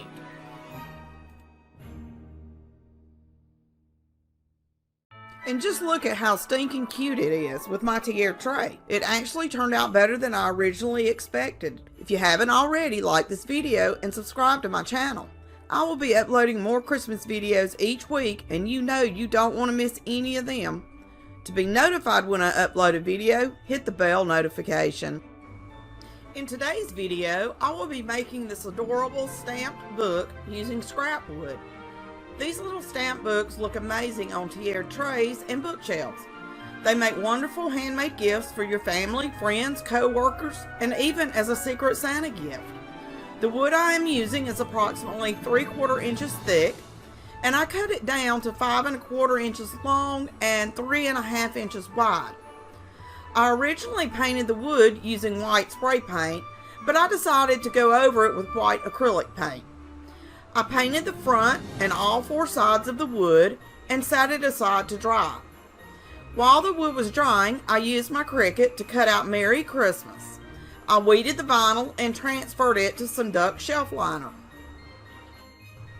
After the wood dried, I used hot glue and glued the 2 pieces of wood together, making sure they were flush in the front. I used a sanding block from Dollar Tree and sanded the wood to give it more of an aged appearance. I wiped the wood off using rubbing alcohol and then applied the vinyl to the wood. I lined the vinyl up on the side so I could add some twine. I used some cream wax and rubbed it over the wood and then used a soft cloth to remove the excess. I used a piece of twine and wrapped it around the book stack and tied a simple bow at the top. I added a dab of glue just to hold the bow so it wouldn't come undone. And then I trimmed the excess twine. I think these little miniature book stacks are just so stinking cute. They can be used year-round depending on the phrase you put on them. If you haven't already, like this video and subscribe to my channel. I will be uploading more Christmas videos every week, and you know you do not want to miss them. In today's video, I am using these two little wood boxes I got from Hobby Lobby to create a couple of adorable tier tray frame signs.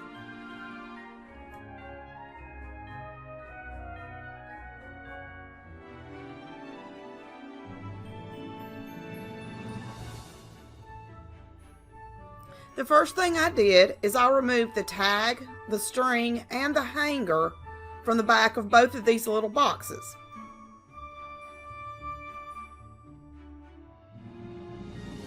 On the first one, I'm going to try this white gel stain. I've never used this before, so I wanted to give it a try. I used a makeup sponge from Dollar Tree to apply the gel to the bottom of the box.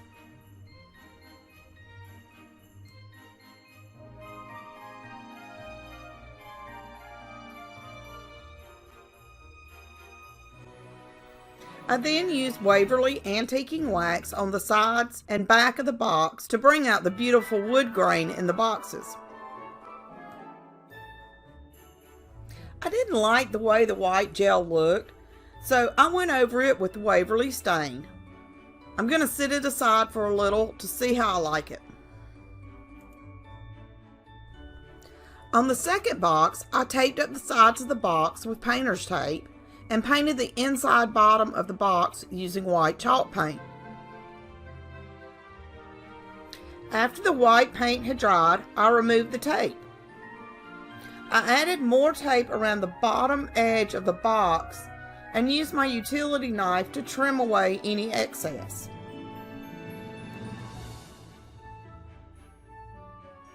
I then applied Waverly antiquing wax to the box and rub the excess off with a paper towel. I removed the painter's tape again, but I noticed some of the wax had bled through, so I reapplied the tape around the inside edge again and just touched up some of the areas. And I used my hot air gun to dry the paint a little quicker. I think the next time I do this, I will apply the stain first and then the white chalk paint to avoid having to do this again. I found these cute SVG files on Design Bundle's website. I used my Cricut to cut them out. I will leave a link in the description below to their website. I have found a lot of really cute designs, and they also have a free section. You will definitely want to check that out.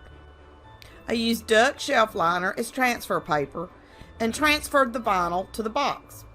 If you haven't heard me say it before, this is the best thing I have ever found for transferring vinyl. I'll leave a link to it in the description also. I used my hot air gun in the same way I use my iron to set the vinyl. After applying the vinyl, I then added a thin layer of Mod Podge to the entire piece to give the sign a finished look. I use gloss, but you can use matte if you want to. And now back to the first sign we started with. After the Waverly wax had dried, I liked the look, so I went ahead and started working on it. I used another SVG file from Design Bundles and cut out this adorable red truck design. I have found doing the layering prior to placing it onto the product is a lot easier for me. I placed the largest image first, the truck, onto the transfer paper. I then centered the wheels and placed them on the transfer paper.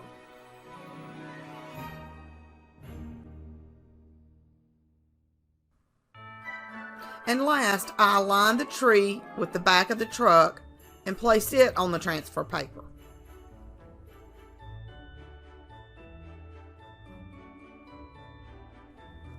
I applied the design to the box and used my hot air gun to warm up the vinyl and give it more of a hand-painted look. The hot air gun works just like my iron does. I applied Mod Podge for a finished look. I used my hot air gun again to speed up the drying time for the Mod Podge. And just look at how adorable this sign turned out. If you haven't already, like this video and subscribe to my channel. I will be uploading new Christmas videos every week, and you know you don't want to miss any of them. To be notified when I upload a video, hit the bell notification.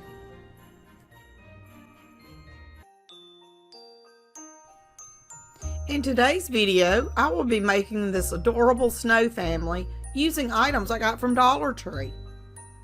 This little family makes a cute tiered tray display, or it can be placed on a table or a shelf.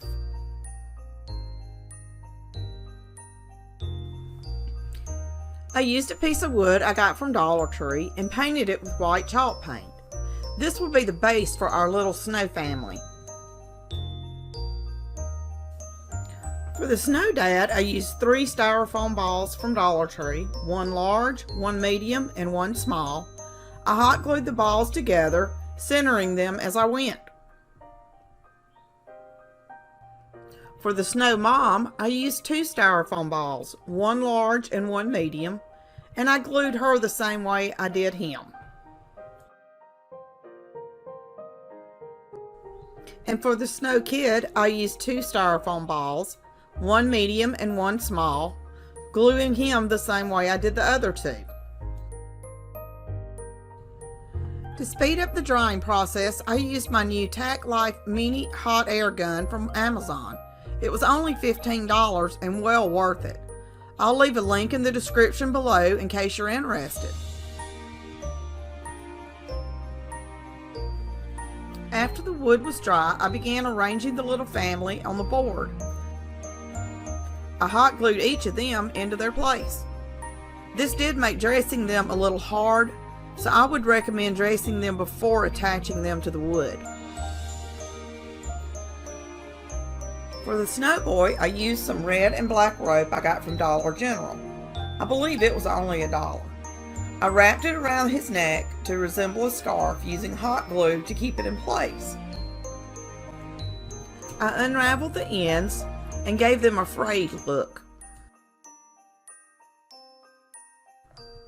For Snow Dad, I used a solid red rope from Dollar General. It was also $1. I used 3 strings and wrapped it around his neck the same way I did for the Snow Kid, using hot glue to put everything in place.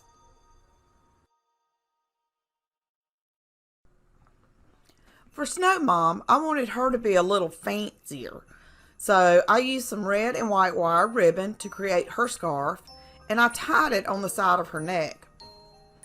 This was a little tricky, but I think it was well worth it because she is so cute. I originally started working on this little burlap hat for Snow Kid, but then I decided I wanted it for Snow Dad. I used a piece of wired burlap ribbon. I cut the ribbon in half because it was too wide and didn't look right as a hat. I cut the wire off the other side of the ribbon and hot glued it to the hat side of the ribbon. I then took 2 pieces of burlap that I had cut off and I crisscrossed them and glued them together, and then I glued them to the top of the hat. I took my scissors and trimmed around the top of the hat so that everything lined up. For the Snow Kid's hat, I used an old shirt and cut it out to resemble a stocking hat. I turned the shirt inside out and hot glued the 2 sides.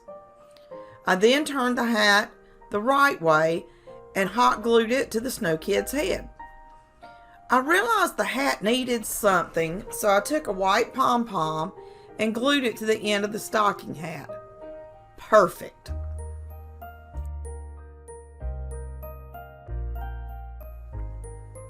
I wanted to tie Snow Dad and Snow Kid together, so I used a small piece of the fabric I used for Snow Kid's hat and put it around the middle of Snow Dad's hat.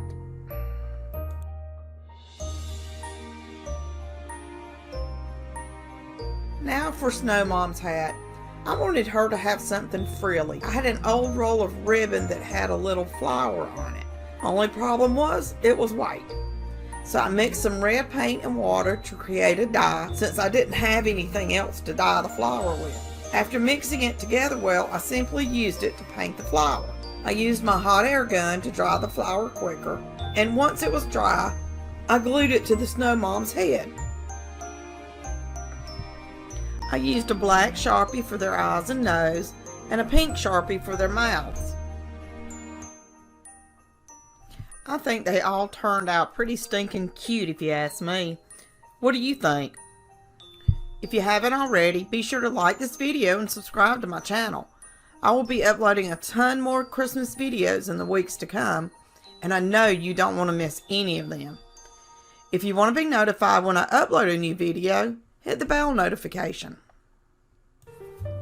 In today's video, I'm going to show you how I created these cute Christmas shadow boxes using Dollar Tree signs. The signs were already white, so I didn't have to paint them. I did glue scrap paper from Hobby Lobby to the inside of both and added some natural nautical rope from Dollar Tree. The first thing was to stain the tree trunks with Waverly wax. I applied the stain and rubbed it off. The pieces of wood I'm using are leftovers from previous projects, so there was very little cutting that I had to do for this. I used leftover tree pieces for the trees. The scrapbook paper I'm using I got from Tuesday morning. It was on sale. I think I got it for about $5 for a 25-piece pack. I cut the scrapbook paper down so it would fit on the tree. I then used Mod Podge to glue the paper to the wood. I got this little brush out of the makeup section at Dollar Tree. The brushes work great for applying Mod Podge and also for painting. The bristles don't fall out like regular cheap paint brushes. I would definitely recommend grabbing a few of these. I folded the edges over the wood and glued them down also.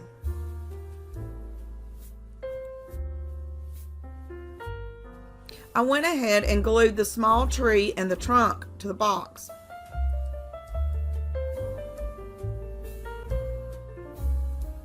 I cut down the scrapbook paper for the larger tree and used Mod Podge the same way I did for the smaller tree.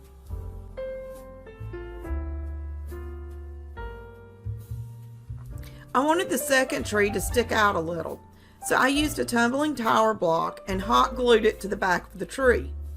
I also went ahead and glued the trunk to the tree.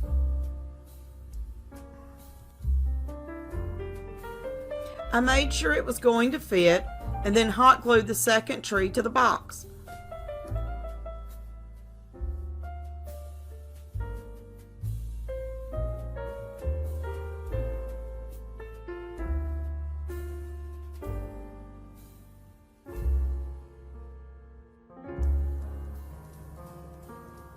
I think it turned out pretty stinking cute.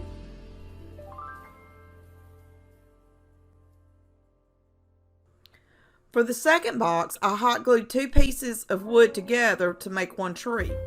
Like I said, I'm using scrap pieces of wood from other projects. I wanted this tree to be made with twine, so I added a bead of glue at the bottom of the tree and then placed the twine in the bead of glue. I did this for the first few rows of the tree, and then I just started wrapping the twine until I got closer to the top, adding glue just when I needed it. Once I got to the top, I still didn't really like how it looked, so I just started wrapping the twine in different patterns up and down the tree. I attached a block and the trunk to the back of the tree. This was a really fun and easy Christmas project. I hope you enjoyed it and get a little inspiration for your own. If you haven't already, like this video and subscribe to my channel. I will have a ton more Christmas videos in the weeks to come, and I know you don't want to miss any of them. If you want to be notified when I upload a video, hit the bell notification. Hi there, all my crafty friends. In today's video, I will be trying, and let me emphasize trying, to make the cute little chocolate covered marshmallows that are so popular right now. For the most part, they came out cute, but if you look closely, the chocolate didn't dry correctly. So I'll be showing you what not to do if you decide to try your hand at these. I will be creating another video showing the correct things to do. I just wanted everyone to see all crafters make mistakes and we all have to learn from them. I first spray painted them all white and then added a layer of white chalk paint and let that dry. While the paint was drying, I cut the faces out using my Cricut. I think these little faces are just the cutest. I used transfer paper to transfer the faces onto the marshmallows, making sure they lined up the way I wanted them to. I mixed some nutmeg brown paint and glue together. The glue helps to make the paint thicker and makes it look more like chocolate. You can also use Mod Podge for this. I stirred the mixture until it was consistent.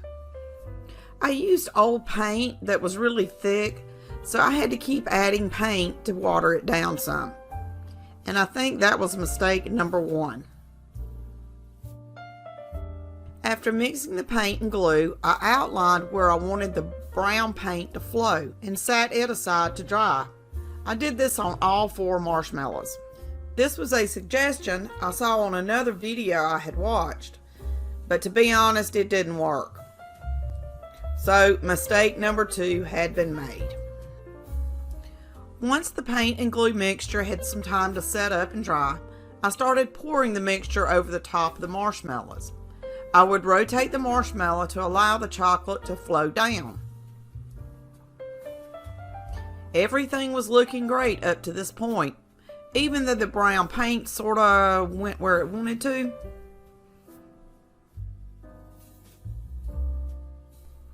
Something about me that you may not know. I am not a very patient person. So this is where the big problem started. I thought I would just use my hot air gun to help the paint dry. It just seemed like it was taking forever. Big mistake. If you watch, you can see that the paint on the outside was drying. But because the paint was so thick, the paint under the top layer was not drying. The paint began clumping up and looked like it had holes in it. Then I decided to cover up the crappy looking paint by just adding more paint. And hey, why not try using the hot air gun again? Another mistake has been made. The 6 things I learned from this failed project. 1. Use good glue, not clumpy glue.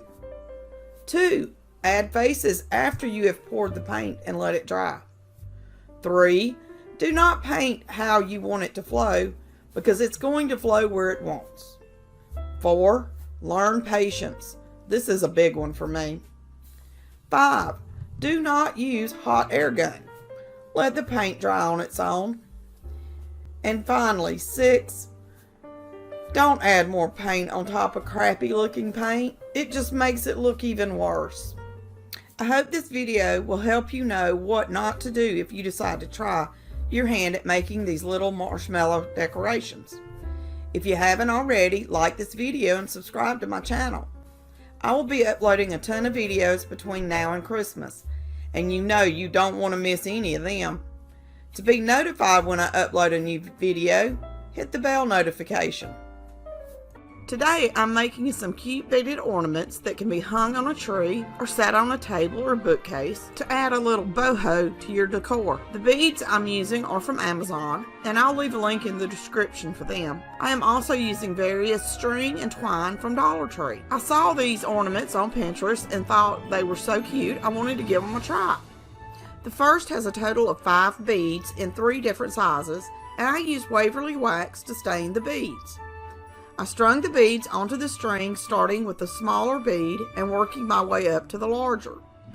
I then did the pattern in the reverse order.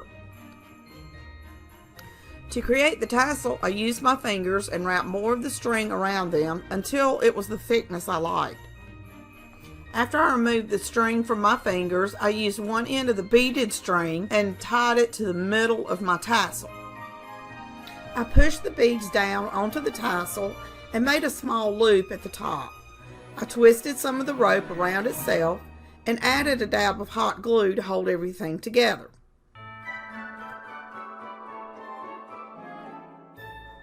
I cut the tassel in the middle and untwisted and frayed the string of the tassel using my fingers and a stiff brush. This is what the first ornament looks like finished.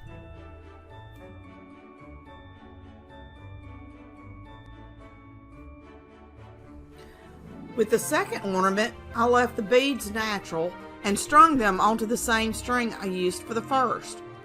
I added 2 small beads, 1 medium bead, 1 large bead, and then I reversed the order on the other side of the larger bead.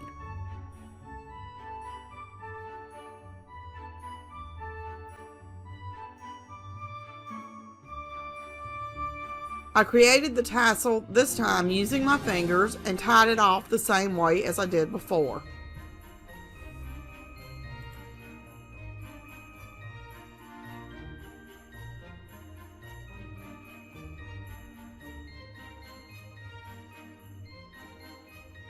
For this ornament, I used a thin piece of wood from Dollar Tree and a pattern I found online to create a pair of angel wings. I traced the pattern onto the wood and used my miter saw to cut it as close as I could. I then used my Dremel tool with some medium grit sandpaper to get the wings shaped up. I used a sanding block to smooth the edges. I used Waverly wax to stain the wings and bring out the wood grain. To create the angel's body, I used a piece of wood and wrapped some string around it until it was the thickness I wanted. After tying the tassel in the middle and pulling it off of the wood, I separated the tassel in the middle for the wings. I applied hot glue and attached the wings to the inside of the tassel. I cut a short piece of string and tied it around the waist area of the angel. I took a bead that I had stained and placed it on the string at the top of the angel for the head. I then cut the tassel and trimmed everything up. Once I was finished, this is the angel ornament. I think it's adorable. This is my favorite ornament out of all 5 of these that I made. This was the simplest of all the ornaments. I simply wrapped the string around a piece of wood to the thickness that I wanted, tied it at the top. I added a large stained bead to the top and added a dab of hot glue in the middle of the bead. I created the hanger by simply tying a knot in the string at the top. This ornament is simple to make, yet beautiful and elegant to display.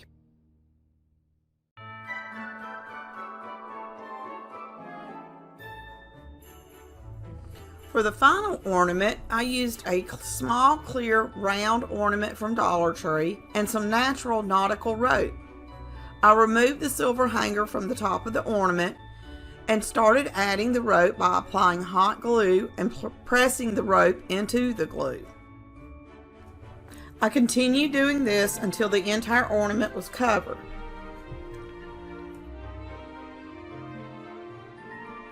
At the bottom, I cut the rope, added hot glue, and pressed the end piece of the rope into the hot glue.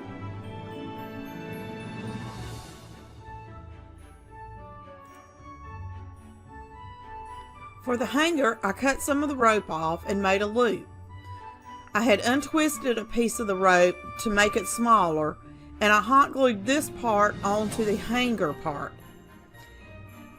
After I finished, I hot glued the entire hanger portion onto the top of the ball where the hole was.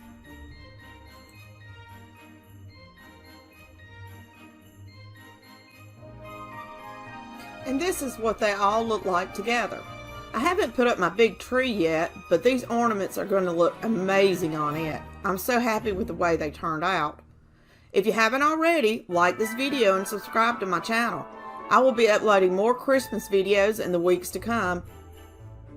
Earlier this week, I had an epic day of creating Ray Dunn inspired wooden Christmas tags. These little tags look amazing on a tiara tray or hanging from a Christmas tree or wreath. I created a template using a tag I had gotten from Tuesday morning. I traced the tag onto wood I had gotten from Hobby Lobby. The tags measure approximately 4.5 inches long by 2.5 inches wide.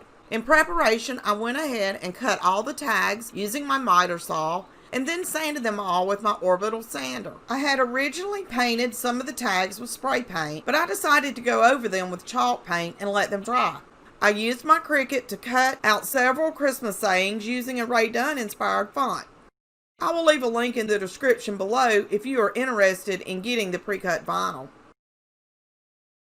The first tag was painted white, and I transferred the word believe using transfer paper. I thought it needed something more, so I added 2 beads I had already painted onto a piece of twine and then added it to the tag.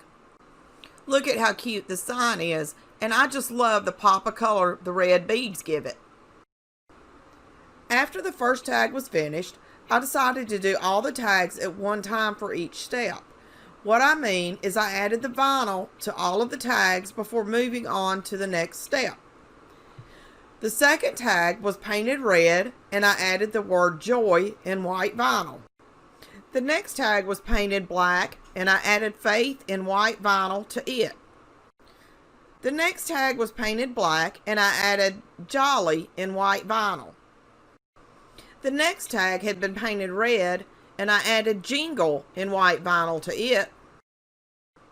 The next tag was painted red, and I added ho ho ho in white vinyl. The next tag had been painted red, and I added happy holidays in white vinyl. The next tag had been painted black, and I added bah humbug in white vinyl. And this tag was painted black, and I added silent night in white vinyl. After I had applied the vinyl to all the tags, I used my iron and a thin piece of fabric to help seal the vinyl. This also gives my wood projects more of a hand-painted look. By doing this, the vinyl will kind of melt into all the crevices and cracks of the wood. The next step was to seal and protect the tags with Mod Podge. I painted each tag with Mod Podge and put it to the side to let it dry. Once the Mod Podge was dry, I added embellishments to some of the tags. I used twine and ribbon on each of the tags so it could be hung on a tree or taken off so it can be sat on a table, tiara tray, or a shelf. I had so much fun doing all these little signs. If you haven't already, like this video and subscribe to my channel. I will be uploading more Christmas videos every week, and you know you do not want to miss any of them. To be notified when I do upload a video, hit the bell notification.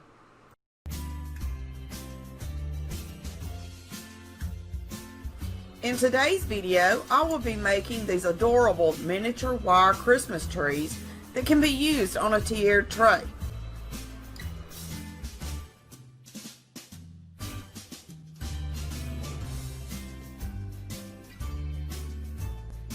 I couldn't make up my mind if I wanted to use the silver or the green trees. I finally decided on the silver ones. I removed the bell at the bottom using a pair of jewelry pliers, and I also removed the star from the top. I suggest leaving the star on because I wind up at the end hot gluing the star back on. I used my drill and a large bit to drill holes in a couple of the little wood pieces from Dollar Tree. I didn't drill all the way through the wood, just enough to add the tree and some hot glue. It took some work, but I finally was able to get the little round end off of the bottom of the tree. It was tough, and I just had to keep moving the pliers back and forth until it finally broke. I added hot glue to the hole I had drilled into the wood and placed the end of the metal tree. I held it until the glue had set up enough to hold it itself. I wanted to make sure it would stand up straight. Now for the second tree. I used the screw gun again and drilled a hole the same way I did the first time. I made sure the bottom of the tree fit into the hole before using hot glue. Glad I did, because I had to drill the hole a little bit more.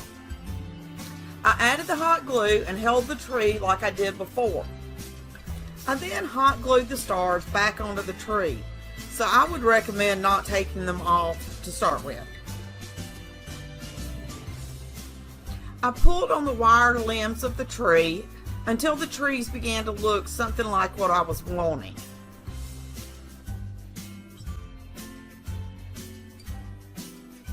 This is a super easy DIY, and these little trees look amazing on a tier tray.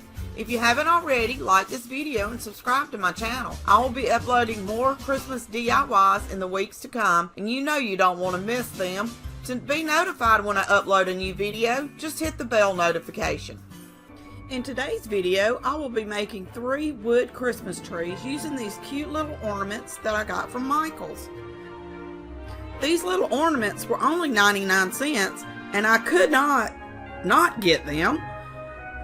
They were just so stinking cute. I removed the twine hangers and the sticker from all the Christmas trees. I lightly sanded the trees with a sanding block. For the first tree, I used a hot glue gun and glued the tree to a Dollar Tree tumbling tower block. After the tree had set up, I stained it using Waverly wax. I just love the little indentions in the tree. I stained all sides, including the tumbling block. I then wiped off the wax using a paper towel. I wanted to give the tree more of a rustic farmhouse look, so I used a couple of layers of white chalk paint and painted just the tree on the front and the back. I didn't paint the star on top or the trunk at the bottom.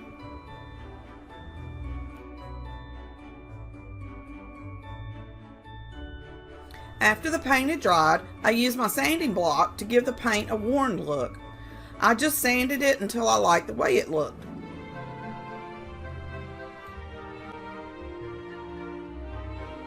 I then lightly sprayed the tree with rubbing alcohol and wiped it clean with a paper towel. I use rubbing alcohol because it dries faster than water. After letting the alcohol evaporate a little, I added Mod Podge to the entire tree to give it more of a finished look. I love the way this tree turned out. I just can't decide if I like the front or the back better. Let me know in the comments which side you like. For this little Christmas tree, I used scrapbook paper with a Christmas design. I stained the front of the tree with Waverly wax, and on the back, the smooth side, I only stained the star and the trunk.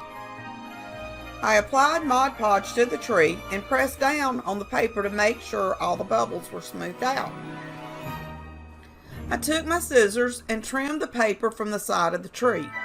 I wanted the scrapbook paper only on the smooth side of the tree. After everything was trimmed, I went back with Mod Podge and glued down any of the areas that were sticking up or not glued down well. I thought the scrapbook paper was a little too new looking, so I applied a light layer of Waverly stain to give it more of an aged look. I then hot glued a tumbling towers block to the bottom as the base and stained it. I finished the tree off with a layer of Mod Podge for a finished look.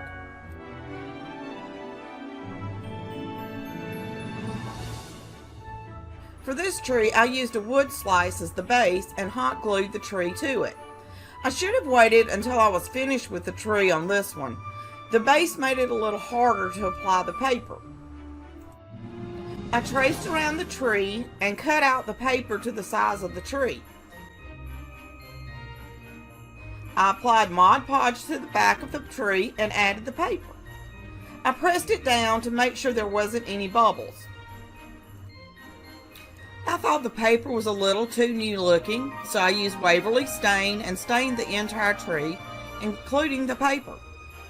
I also stained the base. I think next time I will leave the base natural. It just turned out too dark. These little Christmas trees turned out so stinking cute. I just wish Michael's would have had more than 3 of them. This is a simple DIY with a big impact. If you haven't already, like this video and subscribe to my channel. I will be uploading more Christmas decor and gift ideas in the upcoming weeks, and you know you don't want to miss those.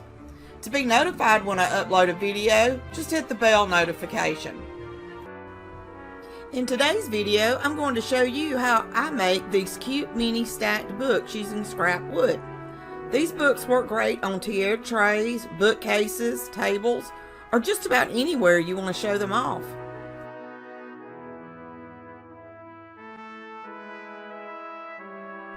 The wood I'm using today is approximately 3/4 inches thick, 5 1/4 inches long, and 3 1/4 inches wide. I'm using some leftover wood from a project I did a while back. I used sheetrock mud to fill in some cracks. After it dried, I sanded it smooth. I didn't have any red chalk paint, so I mixed some up so I could create the color I wanted. I'll leave a link to that video in the description below. And I started painting the 2 pieces of wood.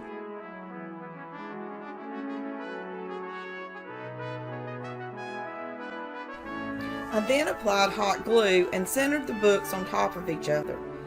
I am only using 2 blocks for this stacked book project, but you can use as many as you want.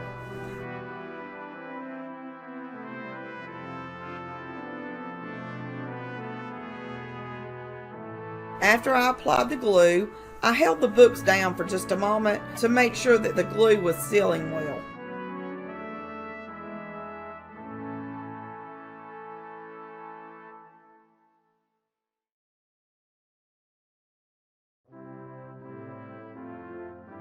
I then used a block sander from Dollar Tree and sanded the chalk paint so it would have a smooth feel, and also it gave it more of a rustic look, which is what I was going after. After I was finished sanding, I sprayed some rubbing alcohol onto the block and rubbed it with a paper towel. This helps to get any sand dust off of the wood. I have found rubbing alcohol to be the best at this because it dries quickly. I used my Cricut to cut out Merry Christmas at a size that would fit on the side. I used my duck shelf liner to transfer the words to the book. I have to say, this shelf liner is amazing. It works so much better than transfer paper. I'll leave a link in the description if you want to check it out. See how easily it picks up the letters to be transferred? I don't even have to apply that much pressure. I usually just rub my finger across the letters and they stick. I made sure the words lined up the way I wanted them to, and also that they were straight. I picked up this Americana cream wax at Tuesday morning yesterday to give it a try. I don't know if you have a Tuesday morning near you, but if you do, make sure you check out their clearance section. That's where I got this wax, and I paid less than $1 for it. I took a soft cloth and rubbed the wax over the entire book stack. I let the wax dry for about 15 minutes. I had this wired burlap ribbon I wanted to add to the book stack. I cut the ribbon down to size and hot glued it to the back of the books. Next, I made a simple bow and tied it in the middle with some lace I had left over. I cut little notches at the end of the bow. I say notches because I don't know what they're called. If you know what the name of this is, please let me know in the comments. I messed around with the bow until I was happy with the way it looked, and then glued it to the ribbon that was already on the book stack. These little books can be used for all different occasions. This is just my Christmas version of them. If you are interested in purchasing the set or the pre-cut vinyl so you can make your own, I'll leave a link in the description below. If you haven't already, make sure to like this video and subscribe to my channel. In today's video, I will be showing you how I made this adorable gnome wood tag for tiara trays or Christmas ornaments. I used wood from Hobby Lobby because it's lightweight. I cut the tags down to 4.5 inches long and 2.5 inches high. This is a great handmade Christmas gift for family and friends, and it's not that hard to do. All you need is wood, paint, vinyl, and some twine. The first tag is a custom order with a white background. I really loved putting this one together. I painted the wood with white spray paint and used my Cricut to cut out the image. I'll leave a link in the description below for the pre-cut vinyl that I used if you're interested. I centered the vinyl and applied it to the tag. I used duck shelf liner for my transfer paper, and I'm telling you, if you haven't tried it, you are missing out. This is the best thing I have ever used to transfer vinyl. It picks up even the smallest script without a problem. And it can be used multiple times before it starts wearing out. After I got the vinyl applied, I put a layer of Mod Podge for a finished look. I then added some twine so the tag could be hung. I think this one turned out amazing. I guess I'll have to make one for myself also. If you haven't already, like this video and subscribe to my channel. I'll be uploading more Christmas videos every week, and I know you do not want to miss out on them. If you want to be notified when I upload a new video, just hit the bell notification. Now it's time to create this adorable gnome using a mini beer bottle.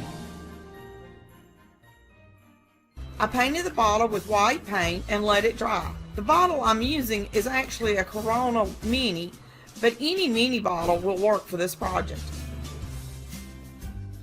I took a pair of slippers that I got from Dollar Tree and turned them inside out. I wanted to use the furry side for the gnome.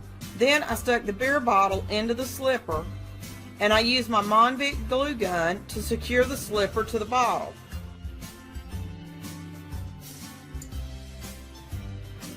I cut the slipper from the bottom of the bottle so it would be able to sit flat without leaning. And I added glue to the bottom to secure the little bit of fluff that was around the edge.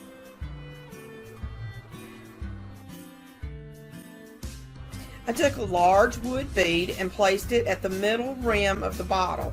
This is going to be my gnome's, this will be his nose. After many failed attempts of creating the hat, I finally figured it out. I used a buffalo check dog bandana I also got from Dollar Tree. I wrapped it around the top portion of the bottle and then cut it down to the size I needed.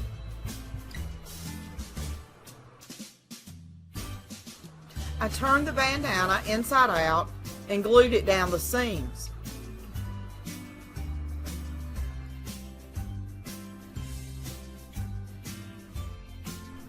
After letting the hot glue cool for a minute, I turned the bandana right side out and started messing with it. I put it back on the bottle just to make sure it was going to fit the way I wanted it to, and it did. I decided to put a white pom-pom at the end of the hat to give my gnome a Santa vibe. Before attaching the hat, I had to remove the nose that I had glued down earlier without thinking. That's why you see a hole in the white fur. I began cutting down some gray yarn for his beard. I probably cut about 25 to 30 pieces of yarn. I glued the yarn down around the nose and face area. This took quite a while to finish since I was gluing each piece of yarn individually. Now it's time to add the nose and the hat. I put the hat on first and let the ends of the yarn stick out from under the hat. I then glued the nose at the top middle of the face. As you can see, this gave my little gnome a mustache and beard look. I thought that was cute. I haven't really seen any gnomes with a mustache before. He needed a bit of a trim, so I trimmed the beard around the bottom. I found a couple of places that needed extra yarn, so I went ahead and added that also. I continued to trim his beard until I was happy with the way he looked. And this is how he turned out. I continued messing with his hat until it was just right. This is the completed beer bottle gnome along with a couple of his friends. They are also stinking cute. If you haven't already, be sure to like this video and subscribe to my channel. I will have a lot more Christmas videos coming out, and I know you don't want to miss any of them. Today I will be making this tiara tray using Dollar Tree stove covers, a plunger stick, and large wood beads from Amazon. I think the tray turned out amazing. I used part of a plunger I had already cut down to size and stained for an earlier project. I took the larger stove cover and turned it upside down. I had to find the center of the circle, and this was the hardest part. I began measuring over and finally found it. I placed the plunger in the center and marked around it. I applied E6000 and hot glue to the plunger stick and held it in place for a while until the hot glue stuck. I did the same thing with the smaller cover, except I marked it on the top. I then applied more E6000 and hot glue and attached it to the bottom part. While the hot glue set up a little longer, I stained 6 large beads using Waverly wax. And I have got to start wearing gloves when I do this. Look at my hands. After wiping down all the beads and letting them sit for a little bit, I turned the tray over and started applying the feet, or the wood beads, to the tray with hot glue. I didn't measure, I just eyeballed where I thought the beads should go. I love the way the tray turned out. The top is a little flimsy, so I won't be putting anything breakable on it, but it's still a beautiful tray for the holidays. If you haven't already, like this video and subscribe to my channel. I'll be uploading more Christmas videos in the weeks to come. If you want to be notified. In today's video, I will be making this cute candy cane garland. Perfect handmade gift for family or friends, or better yet, for yourself. I cut down a piece of wood I got from Dollar Tree and drilled a hole in the top center.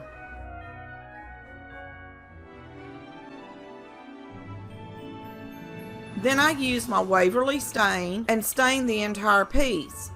After the stain had set up, I took the piece outside and spray painted it white.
The garland actually turned out better than I expected.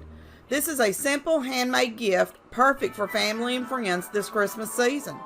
If you haven't already, make sure to like this video and subscribe to my channel. I will be uploading more Christmas videos every week, and I know you don't want to miss out on them. Today I'm going to make a cute Santa sleigh tiara tray decoration and add a cute little Santa gnome to the sleigh. I think this is my favorite Christmas project so far this year. I am truly in love with the way this turned out. You will need a sleigh ornament. I got this one at, you guessed it, Dollar Tree. After I took the tag and the decorations off of it, I used a pair of wire cutters to take the small part off the back of the sleigh where you would hang it from a tree. This was a little tough, but I just kept wiggling it back and forth until it came off. I then taped up the top portion and sides of the sleigh with painter's tape. I only left the bottom and the rails untaped. And it took some creativity to figure out how to get this thing taped up. After I had the sleigh taped up, I took it outside and spray painted it black. I let it dry for a few hours before I brought it back in.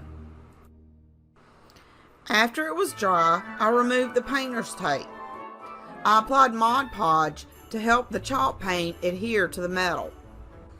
After the Mod Podge was dry, I painted the inside and the outside of the sleigh with some red chalk paint. It took a couple of coats to get the color I was looking for without any streaks. And now it's time to start the Santa gnome. I took a thread spool and attached a wood bead to the top using hot glue. I used some Dollar Tree white nautical rope for the beard. This was a new pack, so I used the end that was taped. I eyeballed the length I needed and cut the rope. I untwisted the rope. This took some time, but it was well worth it. Then I used a stiff brush and brushed it out and added the beard to the bead using a dab of hot glue. I used a tree skirt I got at Dollar Tree for the Santa's hat. I cut it down to size and then added hot glue and attached it to the middle of the bead.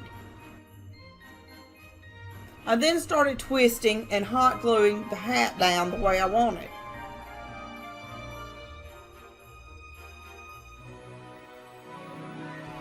And the final touch, I added a pom-pom to the end.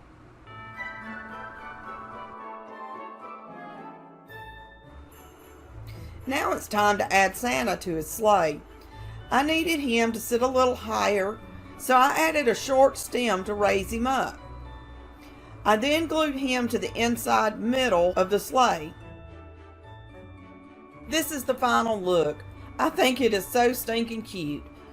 This was a simple project and it looks amazing on my simple tiara tray.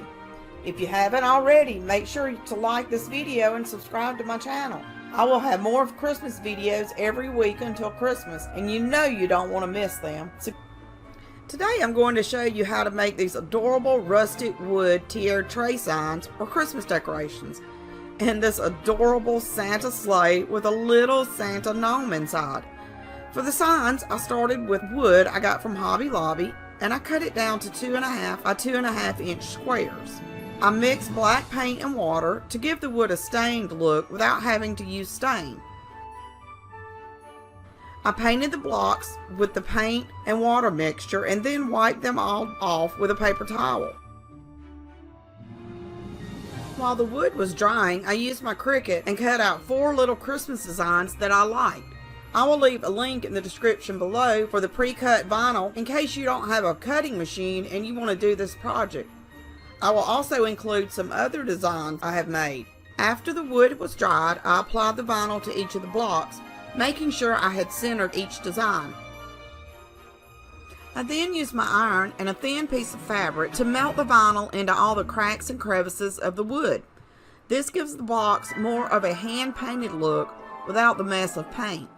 This is my secret every time I'm working with vinyl and putting it on wood.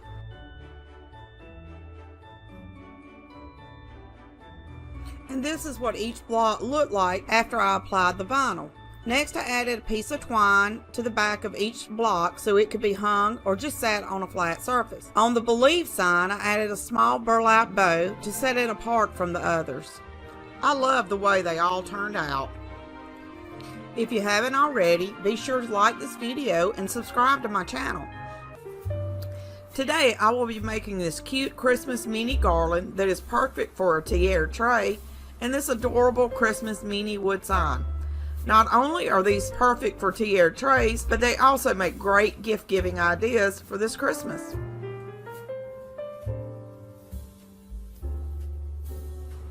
I painted beads in black, red, and white using a stand that I created so I wouldn't get paint all over my hands. If you want to see how I painted the beads without getting paint everywhere, I will leave a link to that video in the description below. I started stringing the beads on a thin piece of twine I got from Dollar Tree. I know a lot of people suggest putting tape at the end to help the twine from unraveling, but I've tried that and it just doesn't work for me. What I do is just trim the end or twist the twine when it starts getting frazzled.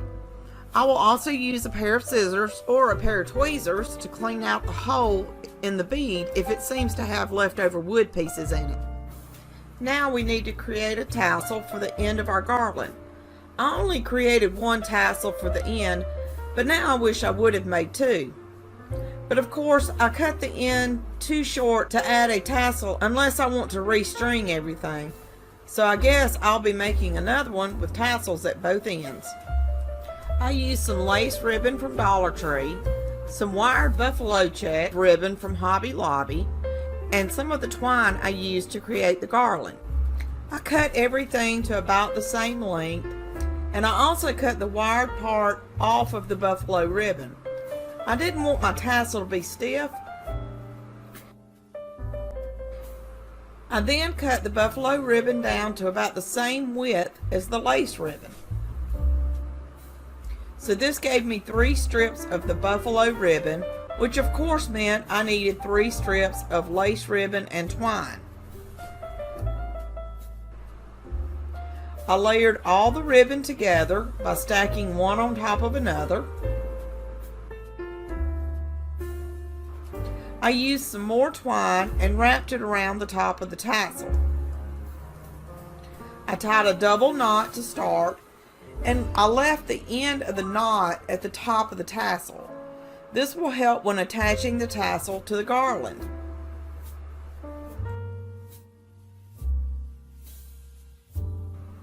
You can't really see what I'm doing, but I am attaching the tassel to the garland by tying it with the tail of the string that I left out. I will do another video showing this closer up and at a different angle so you can see it. I then added a dab of hot glue to the top of the tassel and the first bead on the garland just to make sure everything was secure. I tied a simple double knot at the other end so the beads wouldn't fall off.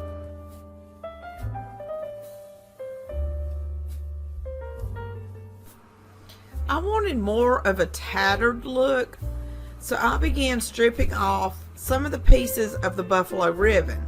This gave it more of a fringed appearance. I did leave one of the buffalo ribbons alone.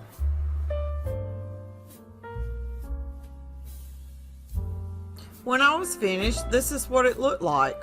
I think it's just adorable. I saw this little sign on Pinterest and thought it was so cute. I wanted to make one for myself. I am using a piece of scrap wood I cut down to a 4x4 square and sanded smooth. I painted the wood using Apple Barrel Vanilla Ice Cream acrylic paint instead of white. I just wanted something a little different. I painted the front, back, and all 4 sides. While the paint was drying, I used my Cricut to cut out the words for the sign. I will leave a link in the description below for both the completed sign and the pre-cut vinyl so you can create your own sign if you don't have a Cricut. I applied the vinyl to the wood block, making sure everything was centered and lined up correctly. This is the trickiest part to the whole project. I then use my secret to applying vinyl. I use my iron and a thin piece of fabric to give the piece more of a hand-painted look. By doing this, the vinyl will melt into the cracks and crevices of the wood. I then applied a thin layer of Mod Podge to give it a finished look. And this is the finished look. It is so stinking cute, and it fits perfectly on my tiered tray. If you haven't already, make sure to like this video and subscribe to my channel. I will have a lot more Christmas videos in the upcoming weeks leading to Christmas, and you know you don't want to miss them. In today's video, I will be making these cute little joy bottles that can be added to your Christmas decor or given as a gift. I will leave a link in the description below where you can purchase the complete set or just the pre-cut vinyl for this project.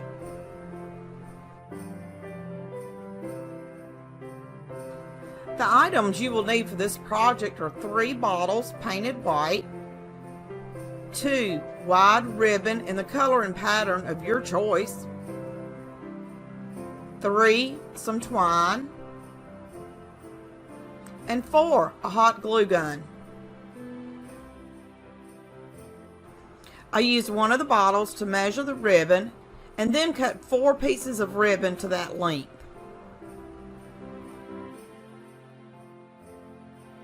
I was using a wired ribbon and I just didn't like the way the wire was laying on the bottle, so I simply pulled the wire out of the top and bottom of the ribbon. This made the ribbon easier to work with and fold the way I wanted around the bottle. I did this with all 4 ribbons that I had cut. I then placed the ribbon where I wanted it on the bottle. I folded down the edges of the ribbon and then used my trusty hot glue gun to glue it to the back. I did the same step with all 3 bottles. And this is how they looked after I added the ribbon. So now I had to cover up the top of the bottles. I used some twine from Dollar Tree and started just below the bottom lip of the bottle. I added a little hot glue and started wrapping the twine around until I'd reached the top.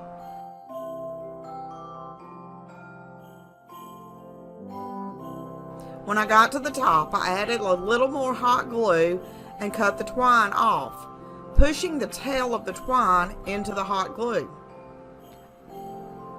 I continued doing this until all 3 bottles were completed. And this is what they look like.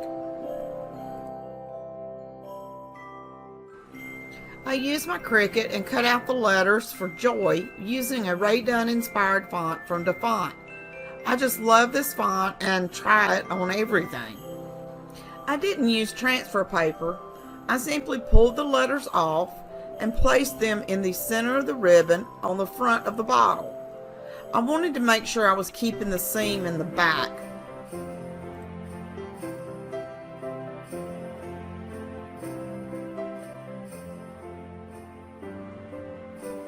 It was a little tricky applying the letters, but I think it would have been harder if I would have used transfer paper. After looking at the bottles, I decided to add some twine around the bottom portion of the bottles also. I started applying the twine right at the edge of the ribbon, making sure I started it on the back side of the bottle. I applied hot glue and wrapped the twine around until I got to the bottom of the bottle.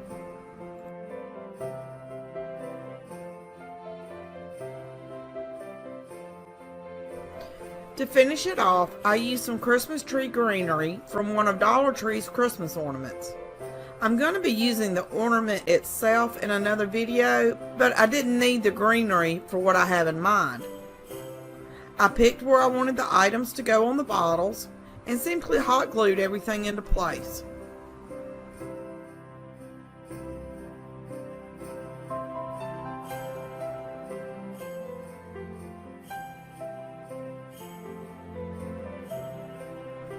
And this is what the bottles look like after I completed them. They are ready to be added to some Christmas decor. If you haven't already, like this video and subscribe to my channel. I will be uploading more Christmas videos, and you know you don't want to miss any of them. If you want to be notified when I do upload a new video, just hit the bell notification. Look at this adorable Christmas sign made using Dollar Tree items, Hobby Lobby ribbon, and my Cricut. It would look perfect on any wall this Christmas season. I will be selling this in my store. If you are interested in purchasing the completed sign or just the pre-cut vinyl, I'll leave a link in the description below. This was a simple craft. I used a silver charger from Dollar Tree and I painted it with Rust-Oleum white flat enamel paint. Then I used my Cricut to create the cutout. I weeded and then transferred it all to the charger, making sure I had it centered. I painted matte Mod Podge over the entire charger.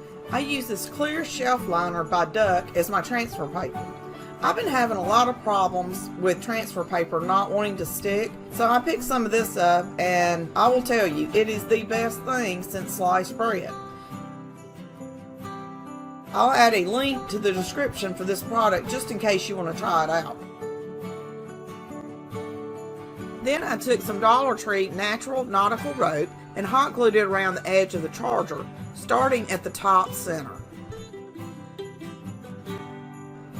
I would simply add some glue, then hold the rope down in place. I found a few places that didn't stick too well, so I went back and added more glue and held it down. And I did burn my fingers a couple of times.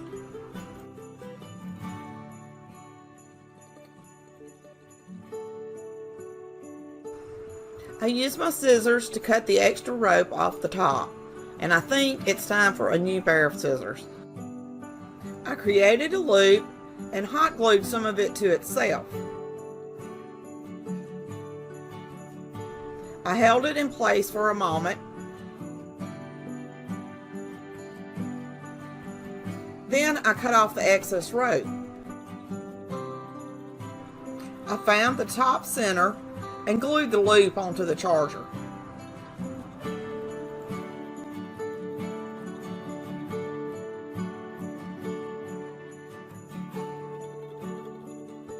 I used some buffalo check wire ribbon I had gotten from Hobby Lobby. And believe it or not, but I actually found this exact same ribbon at Dollar General today for $2. I took the ribbon and made 2 loops about the size of my hand, then tied them together using a piece of twine.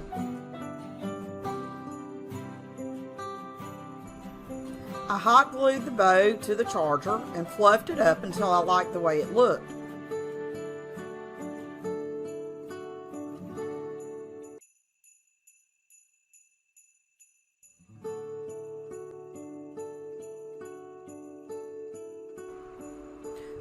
I then realized some of the rope still wasn't glued down, so I did a quick touch-up.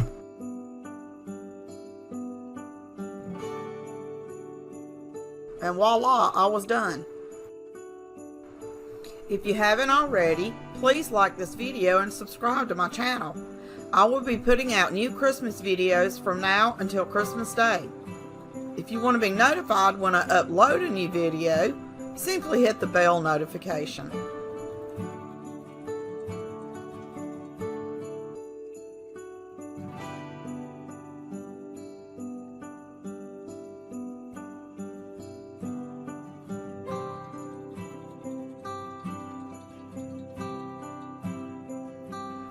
In today's video, I will be showing you how I made this custom order Christmas sign.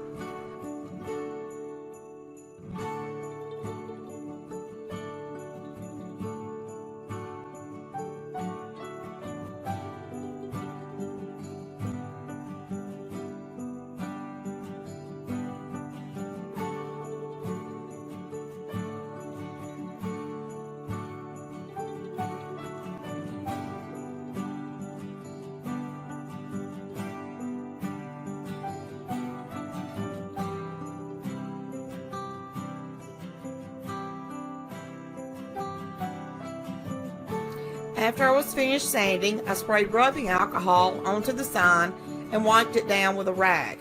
This helps to remove all the sand dust from the wood. I then measured and found the center of the sign and made a mark with a pencil. You want to know where the middle is so everything is centered and not lopsided.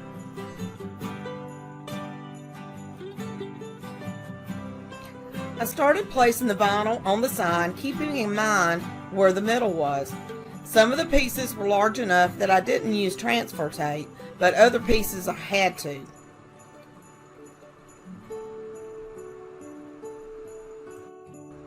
And now for my little secret. When I do any vinyl sign, I always place a thin cloth on the item and use my iron. This helps the vinyl to stick better and gives the piece more of a hand-painted look.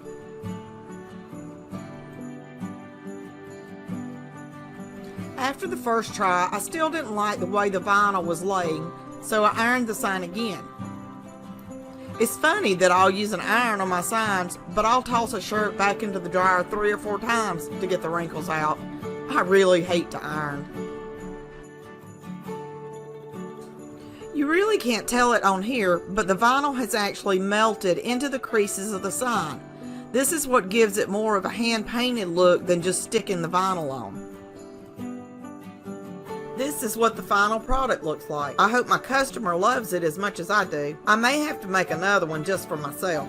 Leave me a comment if you have any tips or tricks when it comes to making vinyl signs.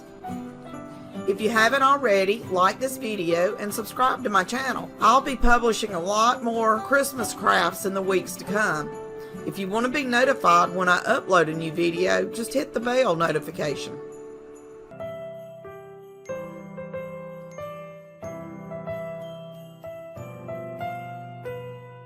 In today's video, I have this super cute and super easy rope Christmas tree tutorial. I just loved putting this together.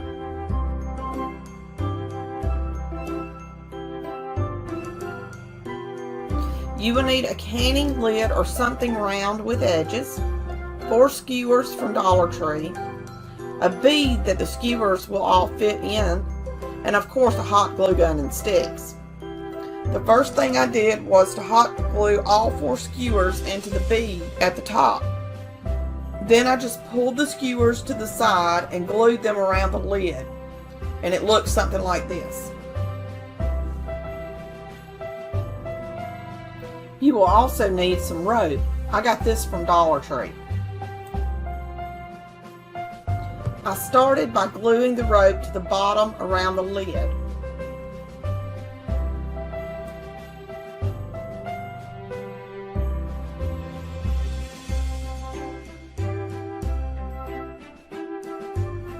And then I added hot glue to the skewers and started wrapping the rope around it.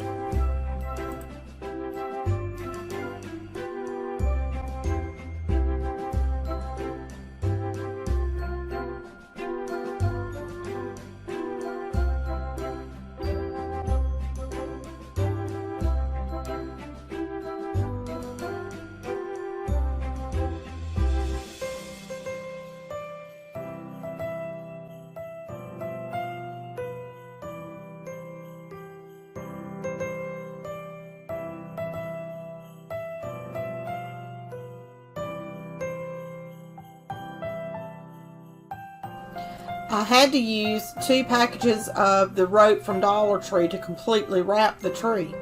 You could make the tree shorter by simply clipping the skewers shorter and only use 1 rope.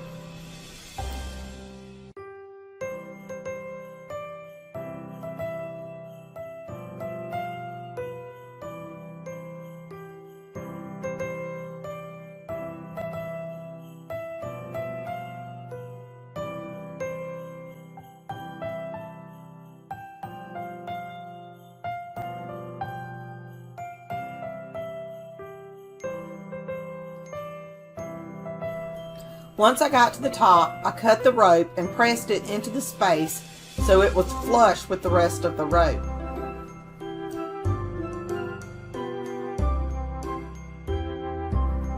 And this was the final look. I just loved it, and I can't wait to incorporate it into my Christmas decor.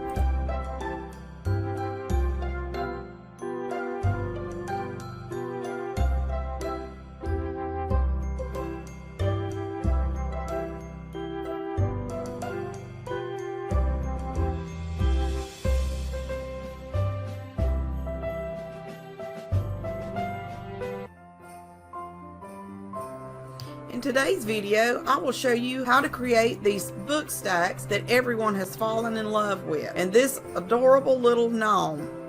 I created both of these for less than $5, and you can too. So stay tuned. I used these 3 books from Dollar Tree. I was able to find books with covers so I can use them for several different projects. I took the covers outside and spray painted them with white Rust-Oleum flat enamel paint and let them dry. While the books dried, I cut out the Christmas saying on my Cricut and weeded it. If you need these for your project, check the link in the description. After the book covers had dried, I placed them back on the books. I then took some twine and wrapped it around the books about 4 times and tied it on the top. My camera wasn't recording when I did this, and apparently the lens was a little dirty too. Sorry about that. I guess I will need to start looking at the camera before I start recording a video. I used this buffalo checked wire ribbon I got from Hobby Lobby and created a simple bow and tied it in the middle with a piece of twine. And then I glued it to the top of the books. Now it's time to add our vinyl letters by simply using some transfer tape and rubbing them onto the spine of the books. And here are the books completed. They are so stinking cute. What do you think? Now that the books are complete, let's move on to the gnome. I used a bag of beans and a fluffy black sock from Dollar Tree for the base of the gnome. I pushed on the bag of beans until I got a small hole in the middle for me to hot glue the sock into the bag. I used a small round wood piece I had from a bag I got from Dollar Tree and added that to the middle for a little extra support and to give me somewhere to hot glue the yarn. I used scrap pieces of white yarn to create the gnome's beard. After cutting all the yarn, I tied everything together with a double knot and glued it to the wood in the middle of the sock. I used an old shirt for the hat. I folded under the cut edge and ironed it down on the inside. The only part I ironed was around the edge where the hat would sit on the gnome's head. I wanted the tail of the hat to stay wrinkled. I turned the hat inside out and applied hot glue to hold everything in place. After turning the hat the correct way, I glued a Dollar Tree large white pom-pom to the end of the hat. I then added the hat to the top of the gnome and hot glued the back so it would stay in place.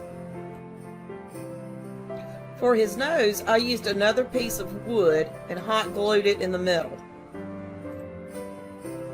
You can leave your gnome just like this, but I felt like he needed something else, so I decided to use some of the sock I had cut off to make little legs and feet. If you hate getting burnt with hot glue, I would not recommend this part. I burnt myself too many times to count, but I think it was worth it. I think both of these turned out amazing, and I love how his little legs hang over the side of the books. If you haven't already, like this video and subscribe to my channel. If you want to be notified when I upload new videos, just click on the bell notification. Hi all my crafty friends, and welcome to Designs by Gaddis. I went to Dollar Tree today and purchased these 2 little Christmas trees. As you can see, they are pretty scrawny when you open them up. But just wait and see what I do with them for just $5. I just love the way they turned out. After I took the trees out of the boxes, I realized they looked like Charlie Brown Christmas trees. So I had to find a way to make them look fuller. While I was at Dollar Tree, I picked up a pack of wired garland ties. Why? I really don't know. I just thought they may come in handy, and now I'm glad I got them. I fluffed the tree out as much as I could and then started filling in the bare spots with the garland. I took a piece of garland, wrapped it where I wanted, and then twisted it twice around itself to secure it. I used an entire bag of garland on this one tree. I did this until I was happy with the way it looked.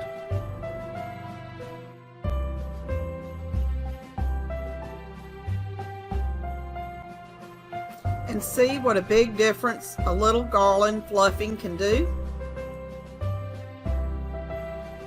I then took this little box I got from Dollar Tree for another project and cut down some floral foam so it would fit in the box.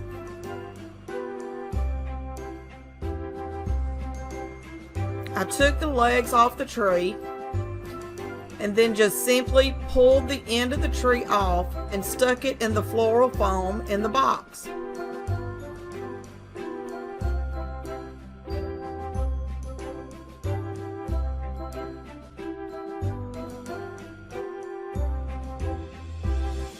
I started fluffing the tree out a little more until I was happy with the way it fit into the box. As you can see, I had a little helper decide she wanted to join me today. Meet Princess. She thinks my work table is her bed and she wants me to leave her alone. She also likes eating the Christmas trees.